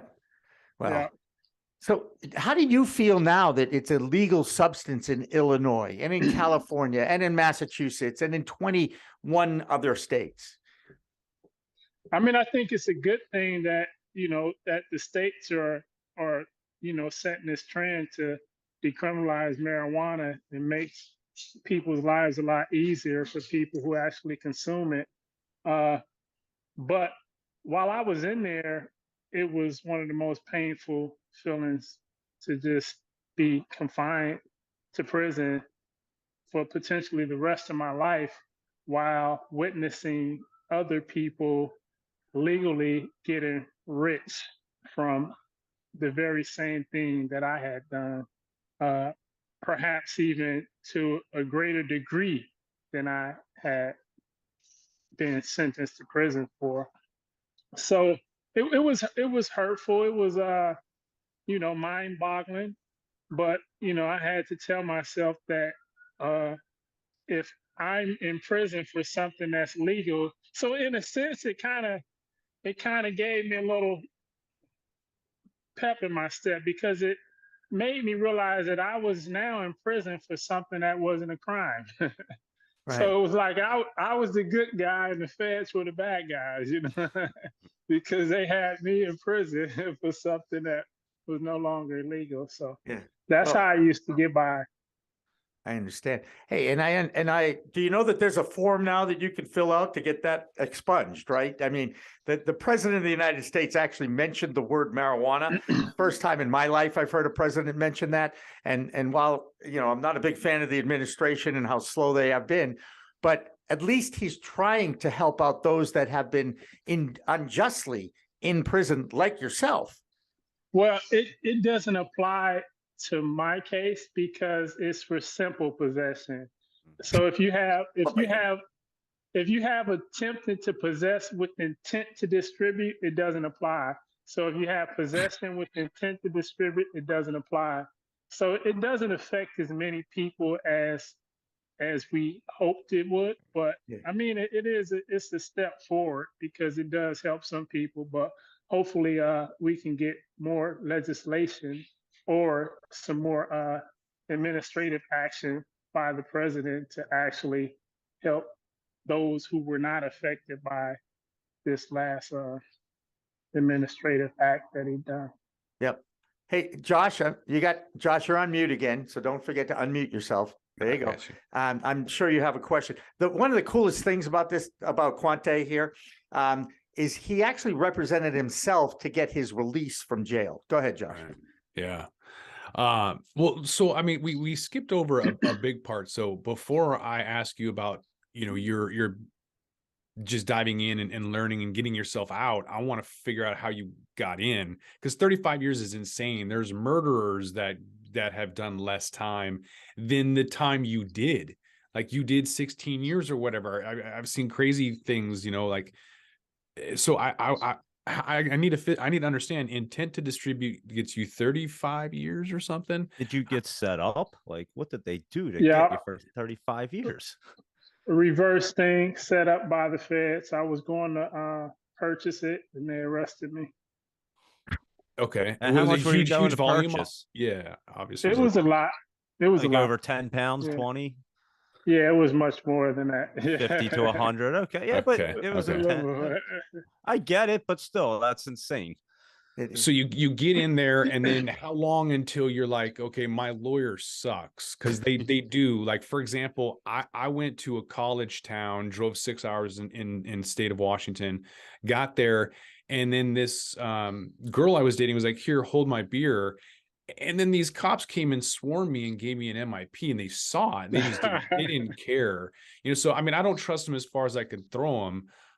What made you? And so my point of that is, when I went to court, the attorney was getting laughed at. He didn't know what he was doing. I should have represented myself. That guy was a damn fool. When and how did you figure out that your attorney was a complete fool? So it's a long story, but I can try to explain. So initially, when I first got arrested, I started trying to escape from prison. That's the way that I planned to get out. I found out that I had a child on the way. My daughter was conceived 3 weeks before I was arrested. So I just, from that moment on, I just tried to escape every chance that I got. Had some successful ones and some famous escapes. But eventually, it was after I was in for approximately 16 years that I discovered a loophole and fired my attorney. Well, the attorney didn't believe in it. So I filed a motion with the court. The attorney said that it wasn't going to work. He didn't believe in it. So I fired my attorney, represented myself, and the judge agreed with me and let me out, gave me immediate release. That's amazing. That's What were the absolutely- terms behind that? Can you explain like how you found the loophole and maybe a little bit about what that was? Well- Because other people can learn from that. Or your Yeah, movie book too can. Yeah, right now it's a common practice now in the federal system. It's under the compassionate release statute. There was some ambiguity there so the compassionate release statute was enacted during Reagan's term, where when they abolished parole, they left a clause in there to where the Federal Bureau of Prisons could actually file a motion to request that a prisoner be released for extraordinary circumstances. And a lot of times those circumstances were defined when a prisoner was dying on his deathbed, had some type of terminal illness, or couldn't take care of himself. But the problem was that the Federal Bureau of Prisons was only filing approximately 12 of these motions for prisoners every year. And in each situation, the prisoner actually died within 6 months from being released. So in 2018, Congress amended this statute and said that the prisoner himself can file the motion to the court if the Federal Bureau of Prisons refused to do so. So with that said, it opened up the door for prisoners to go directly to the court. However, there was still some ambiguity there because the Sentencing Commission was delegated the task of defining what extraordinary and compelling reasons were. And at the time, during Trump's administration, there was no quorum. Most of the judges on the Sentencing Commission had retired. So the Sentencing Commission was behind Congress's act, which amended that statute. And so since there was no Sentencing Commission in place to define those extraordinary and compelling reasons, it was left for the judge to define it. And that was one of my arguments there, was that the judge had the authority to define what extraordinary and compelling reasons were. And in my case, the fact that marijuana was being decriminalized in most states was one of the reasons that I suggested she rely upon in reducing my sentence. And that, amongst other things, like the fact that I had a teenage daughter who needed me, and I had created a bunch of curriculum and programs inside of the prison to help rehabilitate other prisoners. And I had a movie coming out. I had published a book. So there was a lot of different things. And the judge agreed with me and granted the motion. Thank That's goodness for that, Judge. It gives me Yeah. some faith. It gives me a little faith in our judicial system. Yeah. I will say it's under the microscope now more than ever before. But I heard another horrible story again recently about our justice system, and I don't want to get into that. I want to focus on you, Quawntay, if you don't mind. You do have a book. You wrote a book. Yeah. And you said it's already out. Can you get it on Amazon? Yeah. What's it called? It's called Chasing Freedom, and you can actually get the book from my website. So the book idea came about because after I escaped the last time, the National Geographic Channel produced a documentary about that escape, and they aired it around the world. And I started receiving a bunch of mail from people who were touched by my story. They didn't agree with the lengthy sentence that I had. And a lot of them believed that I was too smart and too much of an asset to society to be confined to prison for 35 years. So on one hand, we had people whom I'd never met believing in me. And on the other hand, we had a criminal justice system which said that I was worthless to society. So I decided that I was going to write this book to give the world me. I wanted everybody to understand who I was and who I am at the moment. And the way for me to do that was to tell my story and to give people historical facts on how I actually grew up and things that made me the person that I was. And nobody's born evil. Nobody's born a drug dealer. Nobody's born a criminal. It's just certain circumstances that tend to direct us down certain paths. And I grew up in one of those communities where there weren't many opportunities, if any. My father was gang members. My family were gang members. Unemployment was probably 90% in my community. And so selling marijuana and drugs was one of the only ways that I saw for a young Black man to actually be financially successful. And that's how I began to sell drugs. And I just wanted people to understand that and understand where I came from before they decided to judge me as this threat to society. And so I put everything on paper, self-published the book. And ironically, at the time that I was writing this book, I felt free. This is the freest I ever felt because I was being vulnerable. I opened myself up to the world. Before, you couldn't pay me to talk. You couldn't pay me to take a picture. You know what I'm saying? I was extremely introverted and I was extremely underground. I didn't want any type of publicity. And so after the National Geographic Channel did the documentary and I started receiving this little degree of fame or infamy, whatever you want to call it, I felt like I was compelled to just come out and let people know who I was. And I felt free. And so at that moment, I realized that I'd have been pursuing freedom the wrong way. I thought that money would free me. Being able to make money, move out of the projects, move out of the ghetto, do things for my family. I thought that was freedom. I thought that escaping from prison and being out to raise my daughter was freedom. But as I was writing this book, I realized that freedom is something you find within inside. And I found freedom in solitary confinement. And so I titled the book Chasing Freedom, D-U-M, because I'd have been pursuing it the wrong way. And I self-published that book when I was in prison. And to this day, I'm still selling that book on my website. And that book was optioned for a feature film, which is the movie that'll be coming out this summer. That's fantastic. Well, and also, as I look at your bio and your story's incredible, and it's going to be a great movie. It's obviously going to be a great book because it's your life and your whole story. But it says here you run a nonprofit for at-risk kids. Tell us a little bit about that work. Yeah, I'm working with the ICANN Youth Foundation, and what our mission is to keep kids off of the streets and give them opportunity by mentorship and being involved in sports programs.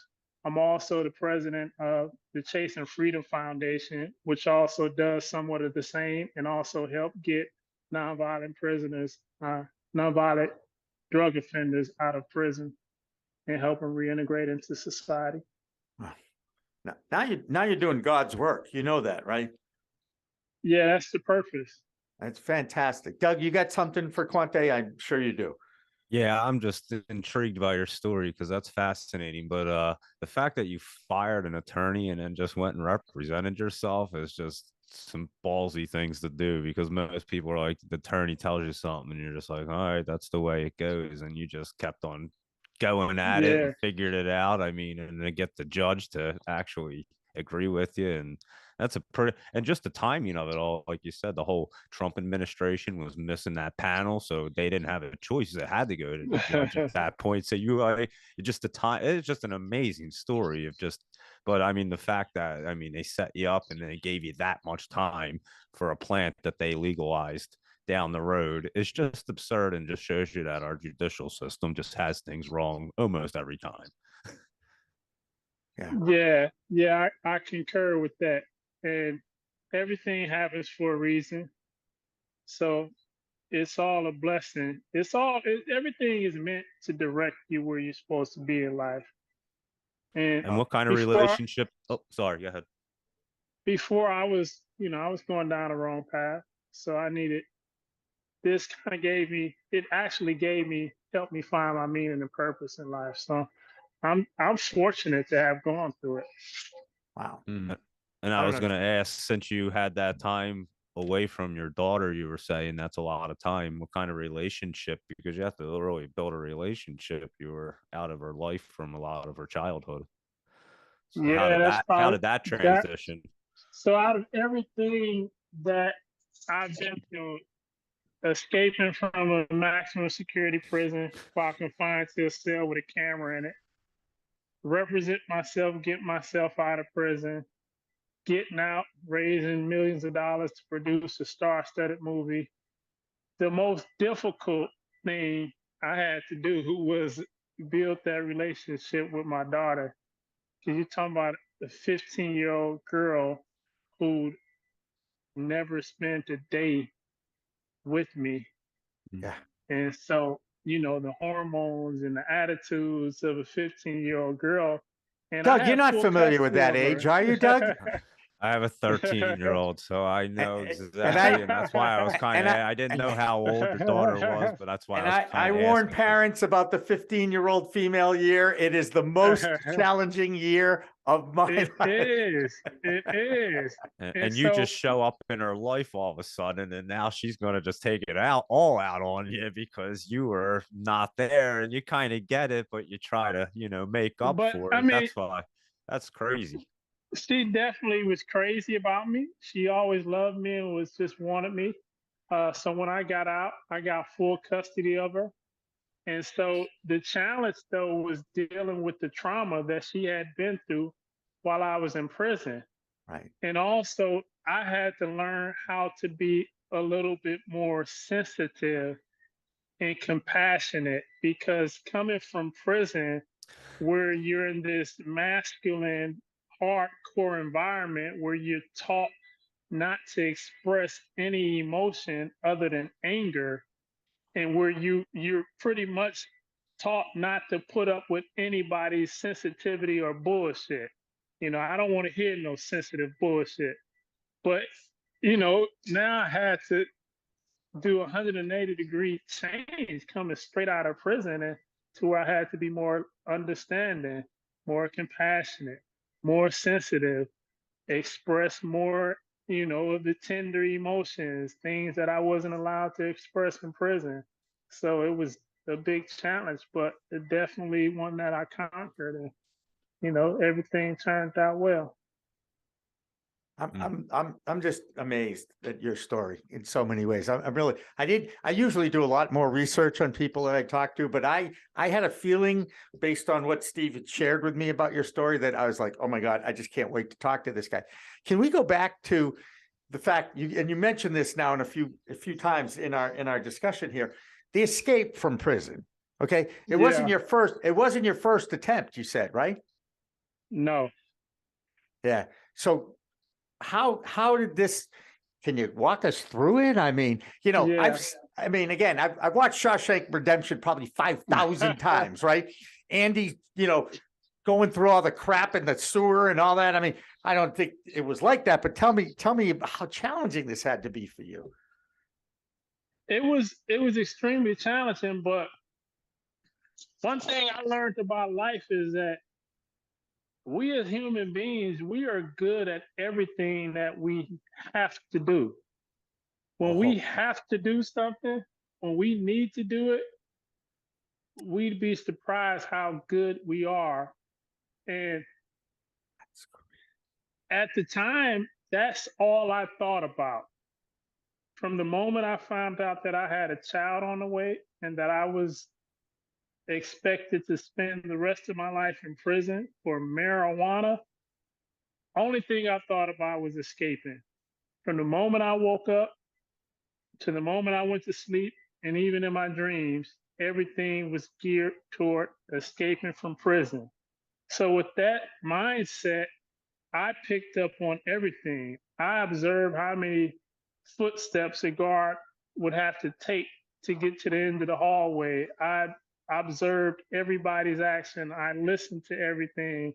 I studied every building. I would count bricks, and I would size up everything. And so the more I did that, I think it started coming to me. Just it opened my mind up to different ways to execute an escape. So after a couple times and getting caught, the marshals transferred me to maximum security. They locked me in a cell 24 hours a day. And inside of the cell, they had a surveillance camera to watch me and make sure that I wouldn't try to escape again. But I managed to pull off what they considered to be one of the most ingenious prison breaks in United States history. And I got away. And they started calling me Houdini. And and then, so actually, if you viewers all can go watch the documentary, it's on my website, because that's the National Geographic actually did a website, did the documentary about that. Fantastic. And so I don't want to spoil it for anybody who wants to go watch it after listening to this show. So all right, Moskol. So details for them. So you get out of prison. I'm curious if you've had the chance to go into a store and see what's being sold legally. I don't know if you're able to, what the deal is. But have you been able to check it out? What's your opinion about the market? Have you seen it, or are you just resentful that it put you in prison for that long? No, I'm not resentful at all. Ain't no resenting me at all. Yeah, I've been aside of several dispensaries. I've been keeping up a little bit with what's going on in the industry. And you just look at it like, this is trash. I could have sold way better stuff. I don't know. I think now the shit is way much better now. They're throwing some potent shit now, right? Well, you've been in prison for a long time. I bet you home grows way better. The dispensaries are trash, man. Trust me. How old were you? How old were you, Quawntay, when you got set up? I was 28. 28. Okay. Wow. 28. I'm just doing a little math. That's all right. I got you. So I now know how old you are and everything. But what do you want? What do you want to accomplish now that you've accomplished so much? You've identified this humans are great when they have to do something. Is one of the reasons why I have such respect for single mothers of children, because they have no choice, right? They have no choice. They have to do it, right? Yeah. And I'm amazed by that. I wrote that down. I just want you to know I'm using that as a quote for you, if that's okay. Yeah, for sure. And my thing now is just to get out here, share my story, and inspire people and teach people how to be resilient. Because life is however we perceive it, no matter where we are or what we're going through.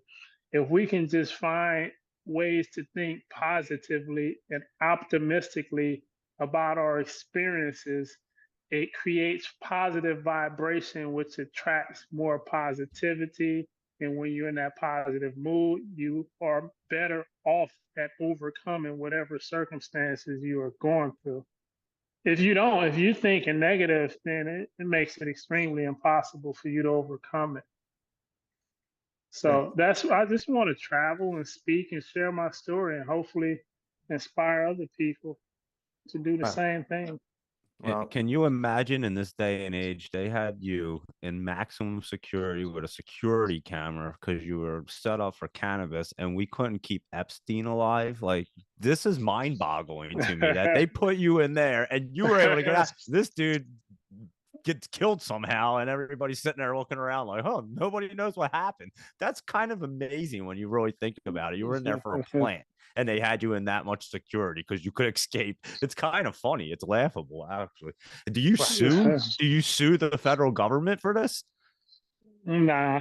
No? Okay. I was just wondering if you did. Get yourself a good lawyer. Yeah, I would have to think you have a great lawsuit. I mean, that's insane. They basically imprisoned you for something that's legal now, but that's another story. Yeah, but I mean, that just for the government or a court to accept such a lawsuit would pretty much cripple the criminal justice system, because there's another 100,000 guys just like me spread out somewhere who should be coming after him with this war on drugs.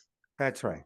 No, Yeah, that's a and shame. I'm sure you're familiar with Steve D'Angelo and his last prisoner project that's out there, right? Yeah, for sure. I've met some of them. Yeah. They're good people. All right. Well, hey, Quawntay Adams, first of all, what's the website that we can get your book and see your story? It's QuawntayBoscoAdams.com. So wait, I'm gonna spell it. Okay, Yeah. if that's okay. All right. QUAWNTAY, and then it's Bosco, BOSCO, and then Adams, ADAMS, and it's .com, right? Correct. Fantastic. And wow, I got to tell you, these stories are why I love what I'm doing now. It's very simple. We want to give people like you, anybody who has been incarcerated unjustly, and this is how I look at your story for sure, has an opportunity to tell their story, and yours is extremely compelling. And I wish you the best of luck. And I want to tell you right now, anytime you need a forum, you just call me or Steve Goldner, okay? And you can, you're welcome here on this program. And that's why we built this network, to tell the stories of the cannabis industry in their own words, in people's own words. Because coming from media from 30, 40 years in newsrooms, I'm still fighting my old friends that they would even notice what I'm doing in the cannabis space. And that has become in a legal liberal state like Massachusetts, I still have to fight that. But that's part of the journey, right? It's part of the journey that we're all in together. So great anyway, things don't come easy. that is so You true. gotta fight. Go ahead. Last word. And it takes a coalition of people to get behind greatness. It's up to us to push it. If we don't, then we'll be swamped and overcome with negativity. So I think it's our obligation to kind of balance our society. Well, we still have a lot of balance that we have to work on for sure. But Quawntay, it was great to talk to you. You ended this show perfectly. We do have our live news coming up next on our network. So I want to have people certainly stay tuned for that. So for Josh Kincaid and Doug Miller, I'm Jimmy Young. Thank you so much for watching another edition of Green Rush Live. We Talk News is coming up right now. Coming up on We Talk News this week, comedic actor and cannabis advocate Jim Belushi makes a stop at Nican, Boston. The world mourns the loss of Raphael Mechoulam, the father of cannabis research in Israel. We'll have reaction from around the world. Plus, the UN's International Narcotics Control Board urges the U.S. to decriminalize cannabis despite its concerns about abuse by youth in legal states. And the collapse of Silicon Valley Bank sends stocks crashing. But what impact on the cannabis stock market? We'll ask our market expert, Doug Miller, about that one. And President Joe Biden continues to send mixed signals about federal reform by blocking Washington, D.C.'s launch of their already approved adult use market. I guess even the White House can play the role of NIMBY, not in my backyard. All that and more on We Talk News next.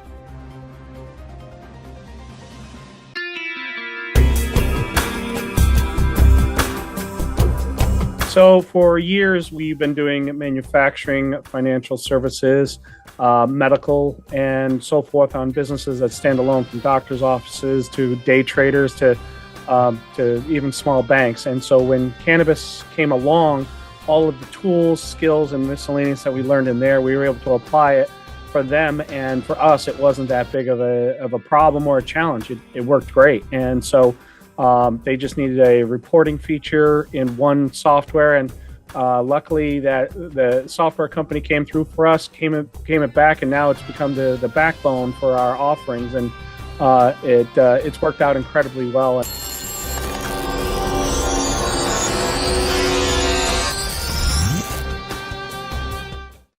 We are Pro Cannabis Media.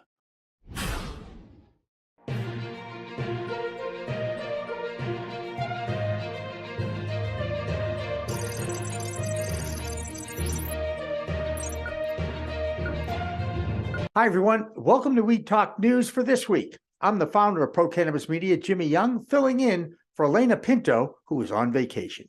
Our top story this week is a celebration of the life of Israeli scientist and researcher Raphael Mechoulam.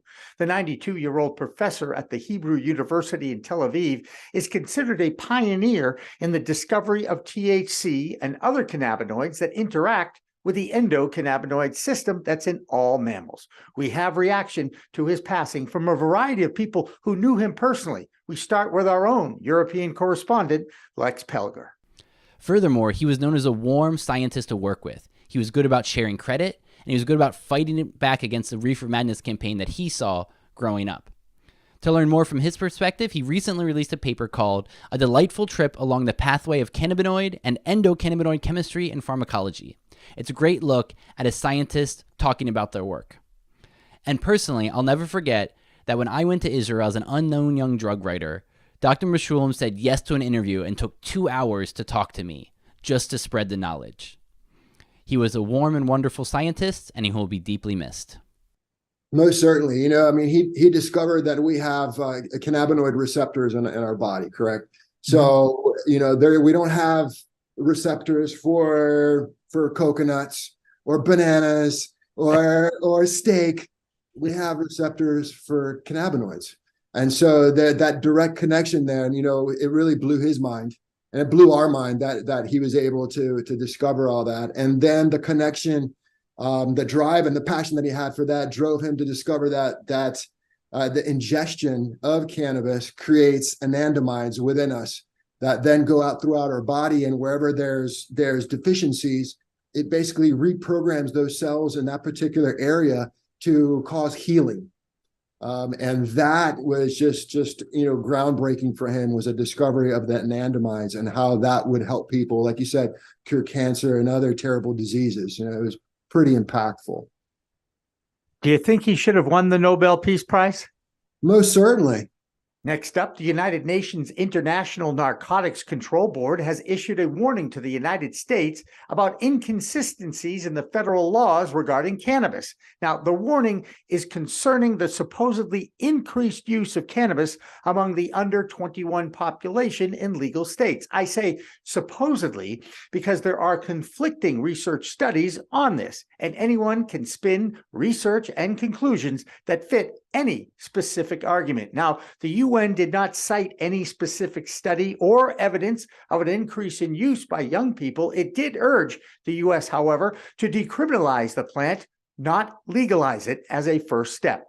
We start our state-by-state reports in New York, where multi-state operators are going after the state of New York over their policy of favoring social equity license applicants. Here's our New York correspondent, Pam Schmiel, with that story and more. I'm Pam Schmiel, host of the Mary Jane Society podcast with the New York City Cannabis Report for Weed Talk News. Acreage Holdings just released a scathing report that outlines New York's potential losses if they don't get licenses approved and up and running soon.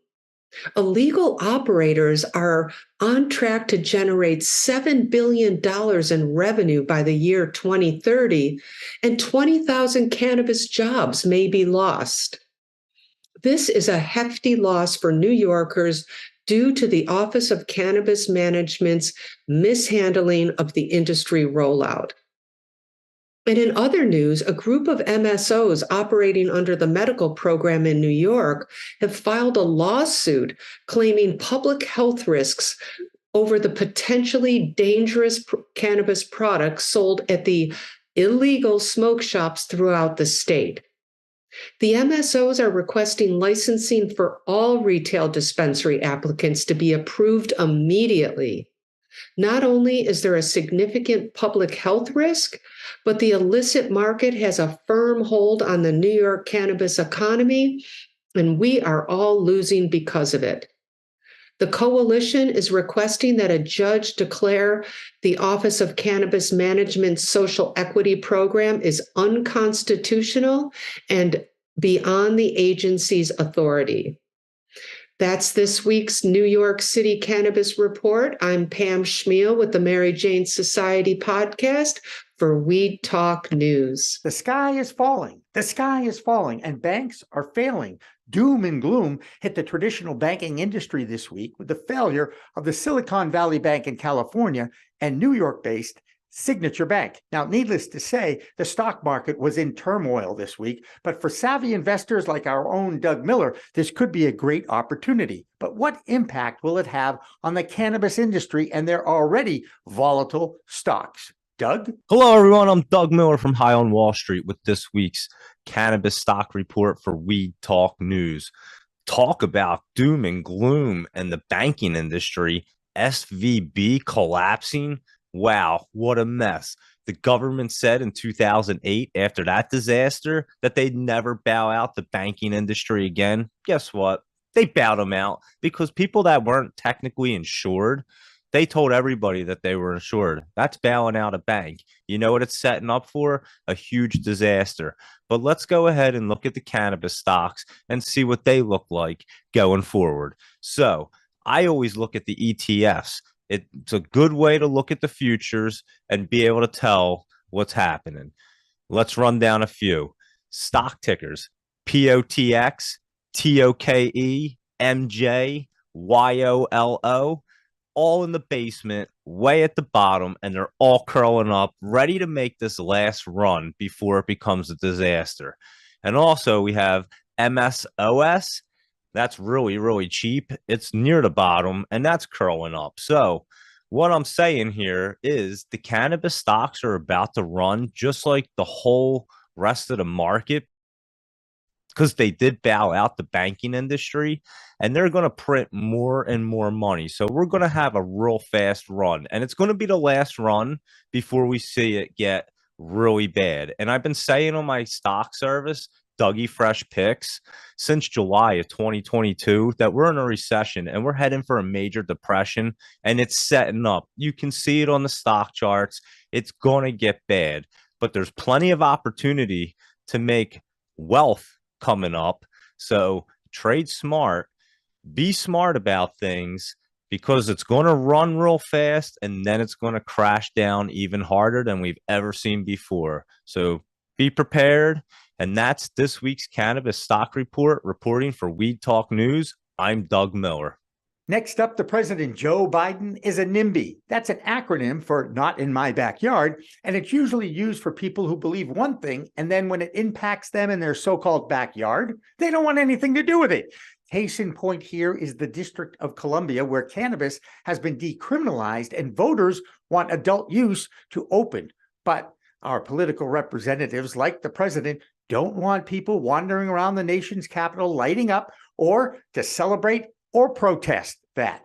That stigma, needless to say, is very much alive in that part of our country, and it's where Andrew Berenger operates. Here's his DC report for this week. Hello, my name is Andrew Berenger, and this is the DC area report for Weed Talk News. The Biden administration released its budget for the 2024 fiscal year. Now you're probably wondering what this means for the cannabis industry.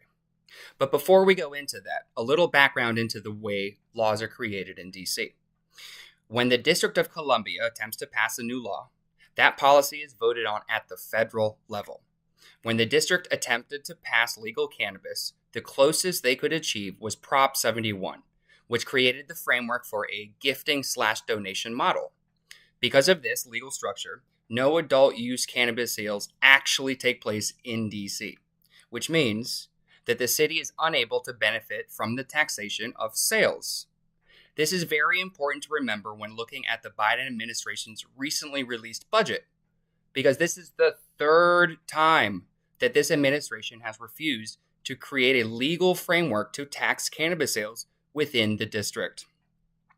Makes you wonder what the actual timeline of federal legalization really looks like. In Maryland news, adult use legislation is speeding its way through the House and Senate to try and make it before the end of the legislative session on April 10th. House Bill HB 0556 was voted upon and passed with a whopping 103 to 32 votes. The Maryland Senate Finance Committee convened on March 9th to discuss their bill SB 0516, and potential amendments that might be added to it. If the bill is approved by the Senate committee, it will then head to the Senate floor, where it will be voted on before the end of the legislative session. At this pace, Maryland should achieve its goal of adult use sales starting on July 1st, 2023.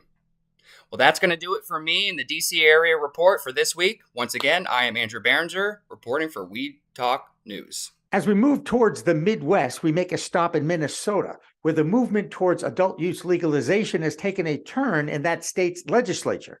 Last year, the Minnesota legislature passed a law that allows hemp products with low levels of THC to be sold. Now there will be more regulations for that, plus the implementation of a regulatory body to oversee the hemp and THC cannabis world. There will be a cap of 5 milligrams of THC on all gummies or infused beverages in that state, similar to many other states' new laws. Now, over in Michigan, the price of an ounce of cannabis is actually going up. And believe it or not, that's a good sign, as Rick Thompson explains what is going on in Michigan's adult use market. Rick? Hello again. This is the Michigan Report with Rick Thompson on Weed Talk News. Let's begin. In a new report released Thursday, the Cannabis Regulatory Agency reveals cannabis pricing in Michigan made a slight uptick during February. January 2023's per ounce pricing was $80, but February's price was up to $86 per ounce. As a comparison, February 2022's per ounce price for adult use cannabis was $160. Medical marijuana is holding out at an average of $96 per ounce in February, but medical marijuana sales dropped to a new all-time low of just $10 million, down from $11.3 million in the prior month. Total sales increased in February to $216,389,000, up from $207 million in January. The number of plants in Michigan's regulated system also fell to 1.39 million, down from 1.42 million in January. So just what is the Fuego effect? But loyal listeners of our news program will remember that Fuego is a cannabis processing company who was busted by the Michigan State Police and the Cannabis Regulatory Agency for using unregulated ingredients to make regulated market cannabis products. The raid snagged a couple of barrels of supposed unregulated cannabis distillate oil, presumably from out-of-state sourcing. Last week on Jazz Cabbage Cafe, and again this week, several industry insiders described how, after that raid and the publicity it garnered, the price of cannabis distillate in Michigan rose significantly. Apparently, the threat of chopping down the unregulated supply chain made some of Michigan's processors and producers of cannabis rethink the price structure of the cannabis distillate they were offering. Now, this insight came to us from Devin Loker, attorney at law, from Jake Hammond, purchasing manager for Med's Cafe chain, and Joe Sullivan, manager at cannabis retailer Breaking Buds in Bay City. Hammond described the price bump as the Fuego effect, and the name is catchy enough to stick. We can expect more raids in the near future, and when a raid results in higher pricing in the cannabis wholesale market, we will refer to it as the Fuego effect. Well, SkyMint seems poised to keep their doors open for the near future at least, based on a statement from their primary creditor that they'll keep feeding the failing cannabis company money in hopes of recouping their $172 million debt. Well, it's true that SkyMint has been placed in receivership by a judge in Ingham County, and they're being sued by a second creditor in the Oakland County court system. Sunstream, whose subsidiary Tropics loaned SkyMint more than $120 million, has seen that balance due balloon to $172 million, and they've just loaned SkyMint more of what they call operating capital. The amount loaned and the terms of the deal were not released to the public, but Sunstream issued a press release where they stated they'll pay employee salaries and, quote, certain management persons while they try to stabilize the company or prepare them for a sale. SkyMint is reportedly losing more than $3 million every month, and their landlord at their giant Diamonddale cultivation facility has already filed eviction proceedings against them. The press release said Sunstream hopes to have limited disruption to the business and operations of SkyMint during the terms of their receivership. SkyMint owes more than $1 million in back rent at that Diamonddale facility and has a $4 million tax bill due in 10 days. That big bag of assholes running SkyMint might live to breathe cannabis smoke for another day, but their time of reckoning is fast approaching.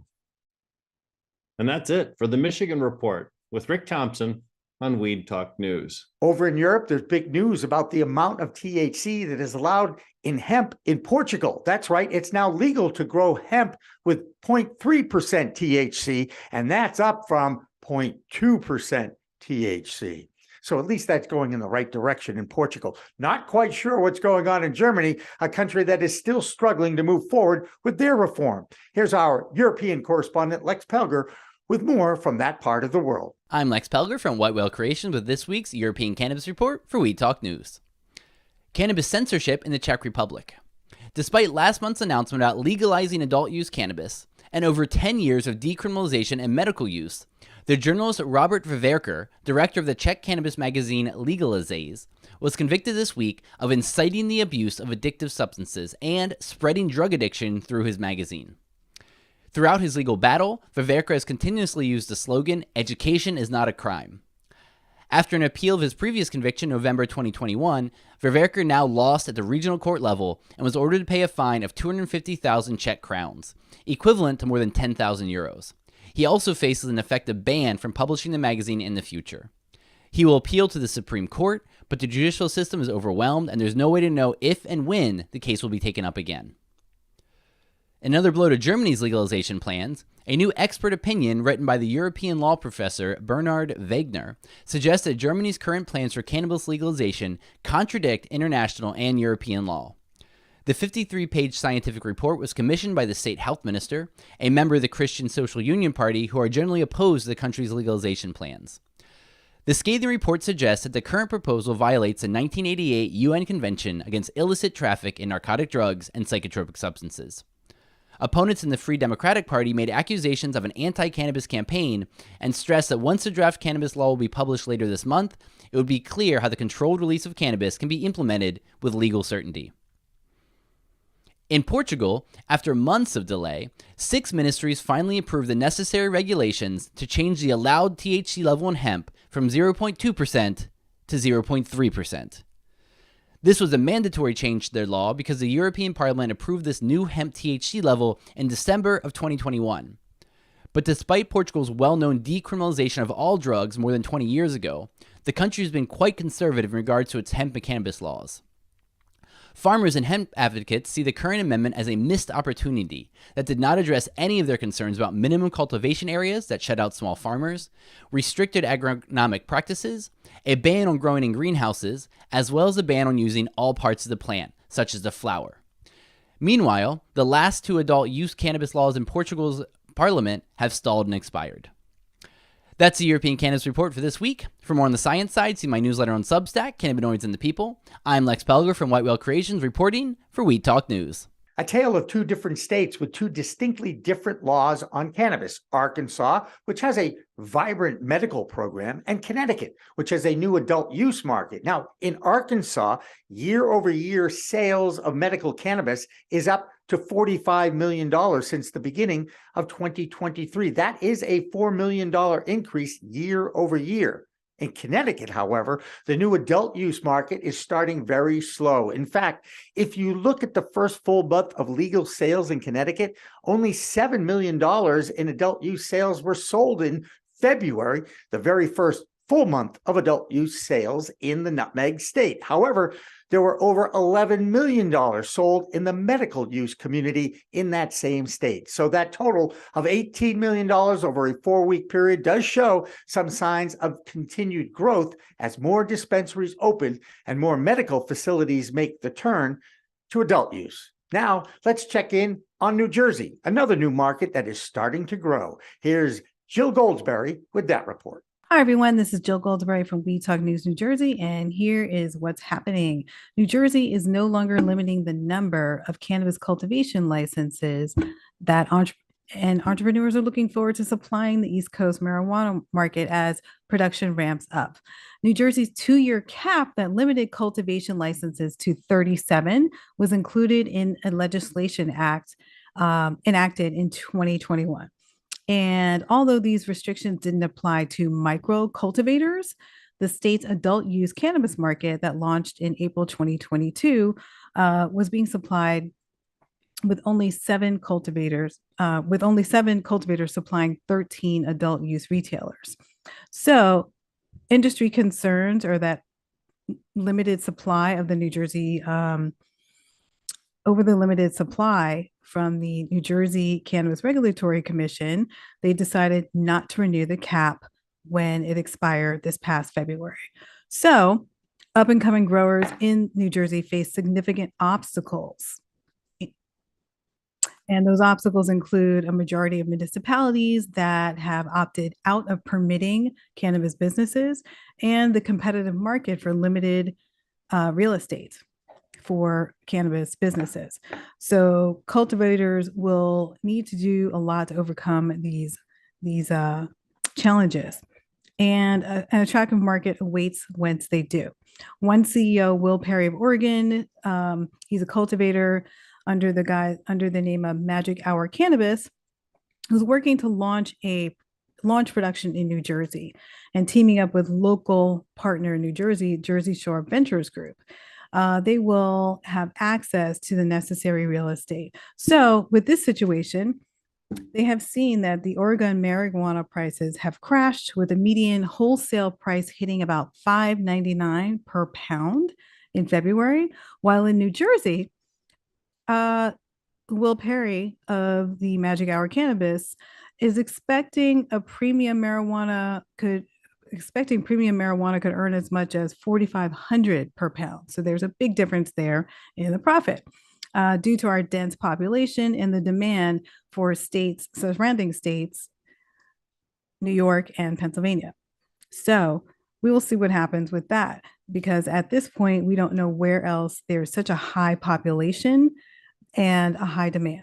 And people have a bit more of expendable income in this market. And this is something that Will Perry has seen, and he believes it, and this is what he thinks. However, the CRC executive director, Jeff Brown, told MJ Biz Daily that the decision was made in part because there's plenty of room in the market for more cultivation. New Jersey has far fewer than the average number of cultivation licenses currently found in other states where adult marijuana use is legal. So we should expect to see more cultivation in the next year. In other news, I told you about a month ago, the New Jersey police situation with marijuana was that they were permitted to consume off-duty with no drug testing. There wasn't a drug testing policy. Attorney General Matthew Platkin believes that there should be zero tolerance for cannabis use, possession, or intoxication while performing the duties of a law enforcement officer. And there should be zero tolerance for unregulated marijuana consumption by officers at any time on or off duty while employed in the state. But the current situation now is that the decision was made to allow officers to consume off duty with no drug testing and no further investigation unless they are working on a federal case and there needs to be federal drug testing. And that's where we stand right now. So love to know what you guys think about that. Please hit us up on Pro Cannabis Media and let us know. I'm Jill Goldsberry from We Talk News. Thanks for watching.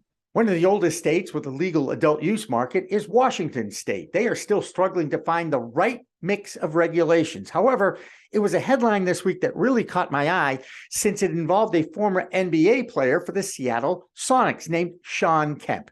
He happens to be a dispensary owner in that state. And over this past week, he had misplaced his iPhone and he tracked it to a mall in Tacoma. That's where the person who was in possession of that phone saw him and opened fire at him. Now, Kemp happened to be carrying a legal gun, and he, of course, returned fire defensively. The police, however, still arrested Kemp and eventually released him.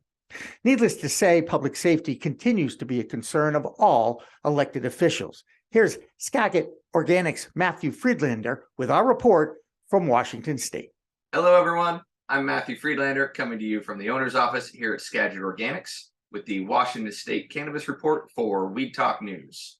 So we're going to start this week by talking about a story that was reported on by many media outlets. Local legend, ex-Seattle Supersonic and cannabis store owner Sean Kemp was apparently robbed and shot at last week. This story involves all the great things that the media likes to sensationalize.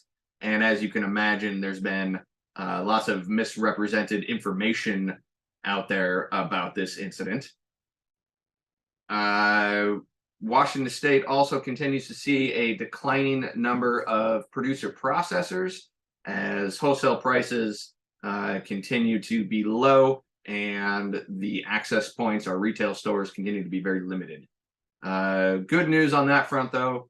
The legislation creating equity licenses is in effect, and 40-some licenses should be issued here soon. So that will help alleviate a couple different problems, hopefully. That's it for this week.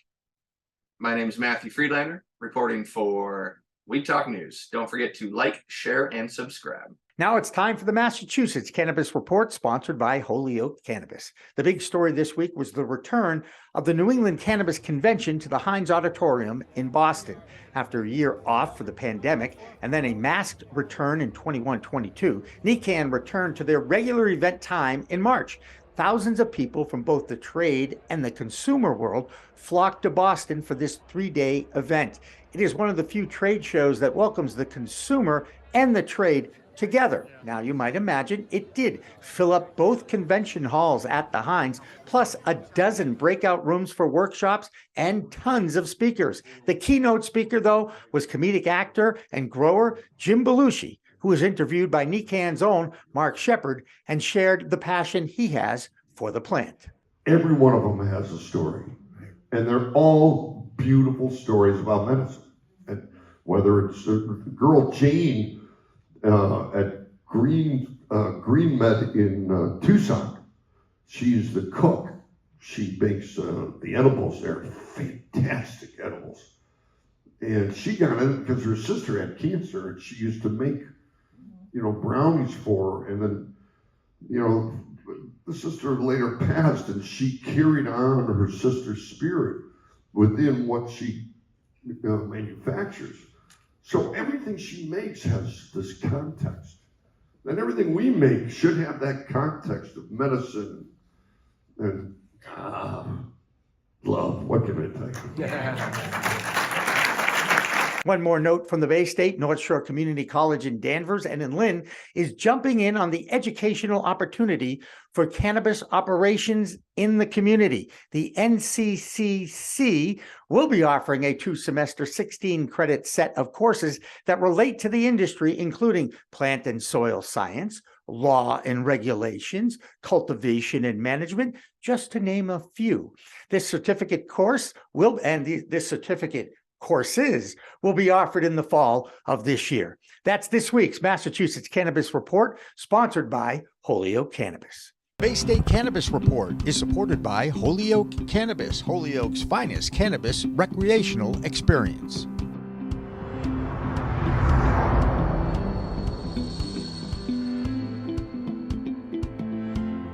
Now, one of Belushi's state neighbors is also a grower named Marion McNabb. Needless to say, the fluctuation in price that drives Jim Belushi nuts is a statewide problem. Here's Marianne's Oregon Cannabis Report. I'm Marianne from Alibi with this week's Oregon Cannabis Report for Weed Talk News.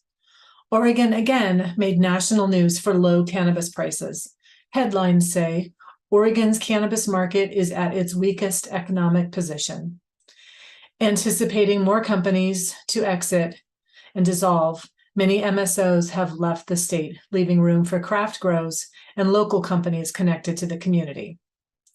Also, Oregon is known for its green initiative, and P3 Distributing continues to expand its recycling efforts. Contact them for a free box to recycle pop tops and metric tags. And finally, St. Patrick's Day is this week. Willamette Week has put together a list of some green strains so you don't get pinched. Look for Green Dragon, Green Dream, Green Monster, and Green Crack. That'll do it for the Oregon Report this week.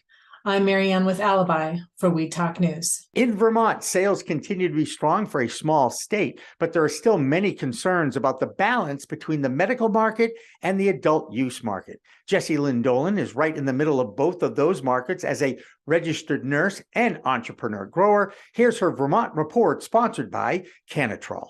I'm Jessie Lynn Dolan from Vermont Cannabis Nurses, and this is the Weed Talk News Vermont Report. Last week on March 7th, town meeting day, the town of Bethel voted to allow adult use retail sales.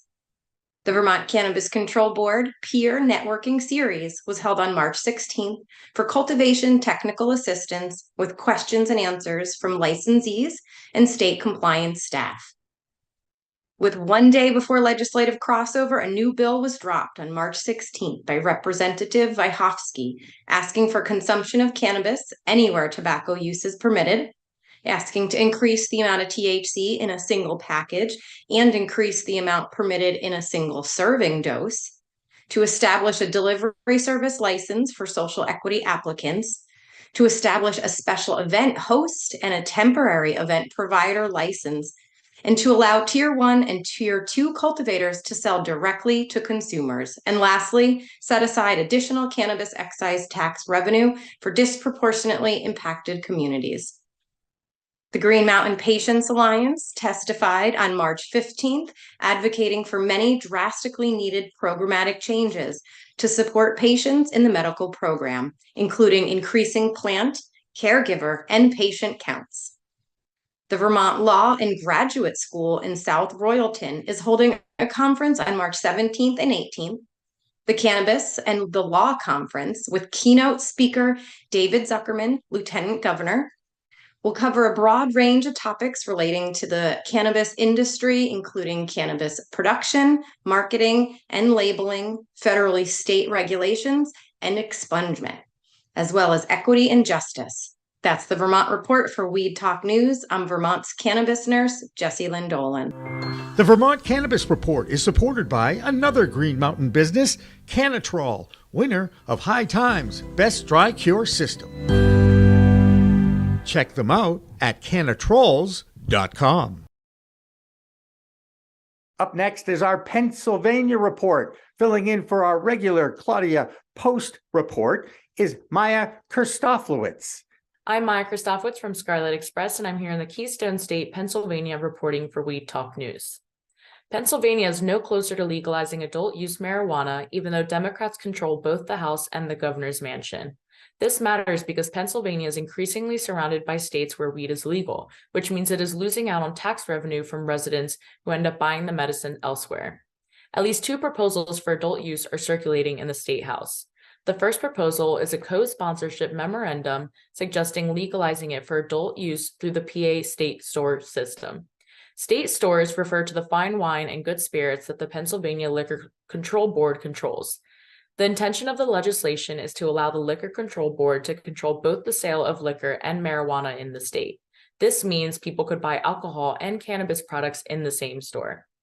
PA House Representative David Deloso proposed the legislation, stating it would free law enforcement to focus on community issues and reduce the racial disparity in the criminal justice system related to cannabis convictions. The second proposal is broader, calling for creating a framework to control and regulate the market. This proposal suggests a 20% wholesale tax on weed, which could raise an estimated $188.8 million for the state in 2028 if sales began January 1st of 2025. It also suggests it must emphasize health and safety, social justice, and equity. Next up, St. Joseph's University has a cannabis certificate program, and some Catholics aren't pleased. Catholic theologists question whether cannabis studies certificates offered by St. Joseph's University, a Jesuit Catholic school in Philadelphia, conflict with the church's stance on drugs. St. Joseph's is not the only college showing interest in one of the fastest growing job markets in the country. Thomas Jefferson University's cannabis program predates St. Joe's by 2 years, while researchers at Drexel, Temple, and the Philadelphia College of Osteopathic Medicine conduct cannabis studies of their own. Some say any efforts to promote or encourage the recreational use of marijuana is not something that a Catholic school should be teaching people how to do, but it's not like they're encouraging students to light up a joint. Father Peter Clark, director of the Institute of Clinical Bioethics at St. Joe's, said, "As a Jesuit Catholic institution, we aim to treat all people with dignity and respect and care for the most vulnerable in our community. These programs address the medicinal aspects of marijuana, which have been proven effective in treating various medical conditions." St. Joe's program addresses cannabis's role in modern healthcare with at least one certificate touching on its uses for ailments like autoimmune diseases and cancer, as well as its treatment potential for mental health conditions and addiction. Well, that's a wrap from Pennsylvania. I'm Maya Christofowitz from Scarlet Express, and I'll be back next week to talk about what's hot and what's not in Pennsylvania. From Weed Talk News, have a fabulous week. And finally, on Weed Talk News this week, remember the story about the United Nations Narcotics Committee that was using evidence of a study on the increase of access to legalized cannabis and its supposed increased use of cannabis by underage young people?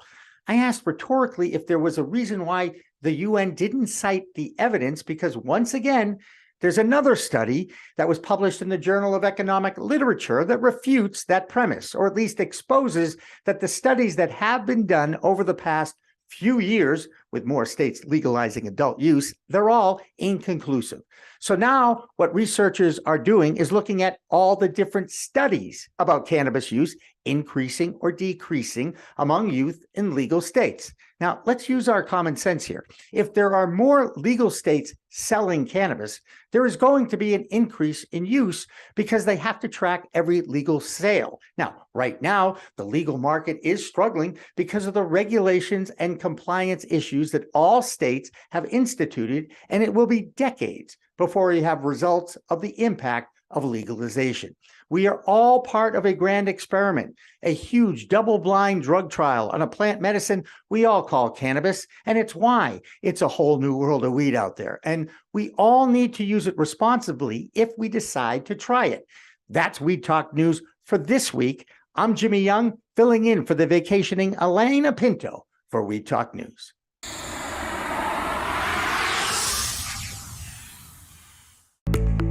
It's a whole new world of weed out there, isn't it?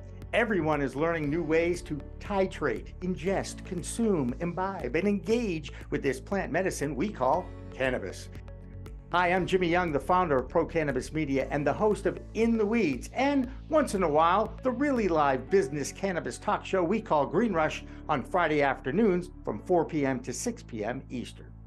Now, let me tell you my cannabis story. You know, I've had 4 major surgeries in the past 23 years and suffer from osteoarthritis with a variety of metal parts in my body and one on deck. Now, thanks to those chronic pain issues, I've been a medical patient in Massachusetts for almost 10 years now. I remember my first trip to a dispensary just outside of Boston, and I told the bud tender I didn't want to smoke it anymore, so I tried edibles, then tinctures, then vaping, and now, if I'm going to smoke, I only use the Weejits filtration system. What? The Weejits.com, Weejits, that's weed, W-E-E-D, G-E-T-S.com, is where you'll find the planet's coolest product that cools the smoke from everyone's favorite flower. Now, the guy that started this was a pretty good medical device manufacturer, and he created this maze pipe that cools the smoking process from 1300 degrees Fahrenheit upon inflammation down to just 90 degrees when it reaches your mouth. That's right, 1300 down to 90. That's why this maze pipe is amazing. So here's how it works.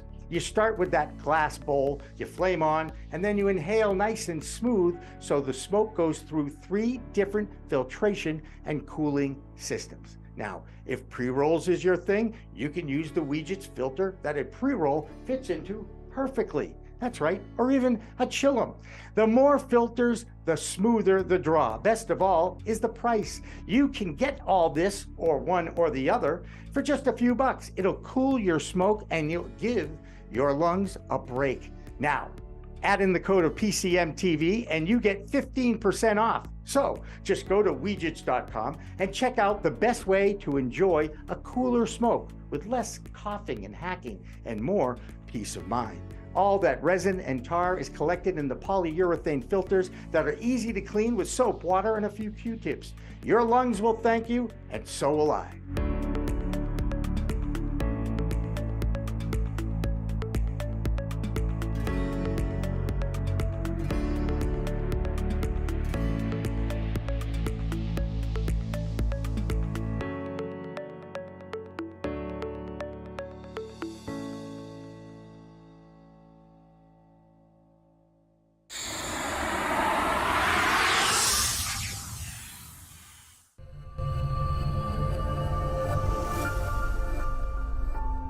As a broker, we have access to many cannabis carriers. So I will go in with 2 or 3 quotes for people.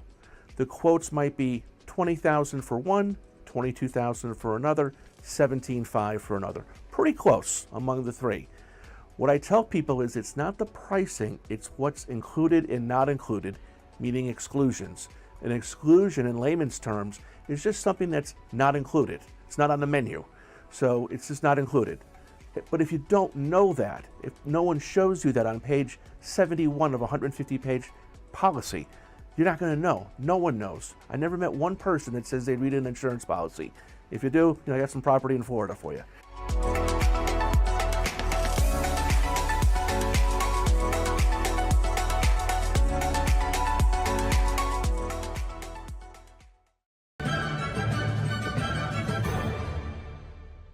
Weed Talk and In the Weeds are 2 productions of Pro Cannabis Media supported by Revolutionary Clinics, one of the top medical cannabis dispensaries in the Massachusetts area, now with 3 locations in Greater Boston, 2 in Cambridge and 1 on Broadway in Somerville. Rev Clinics has a patient-first mission. They will customize your needs as a medical patient with the proper titration and combination of strains, flavors, and products. Rev Clinics, where the patient comes first.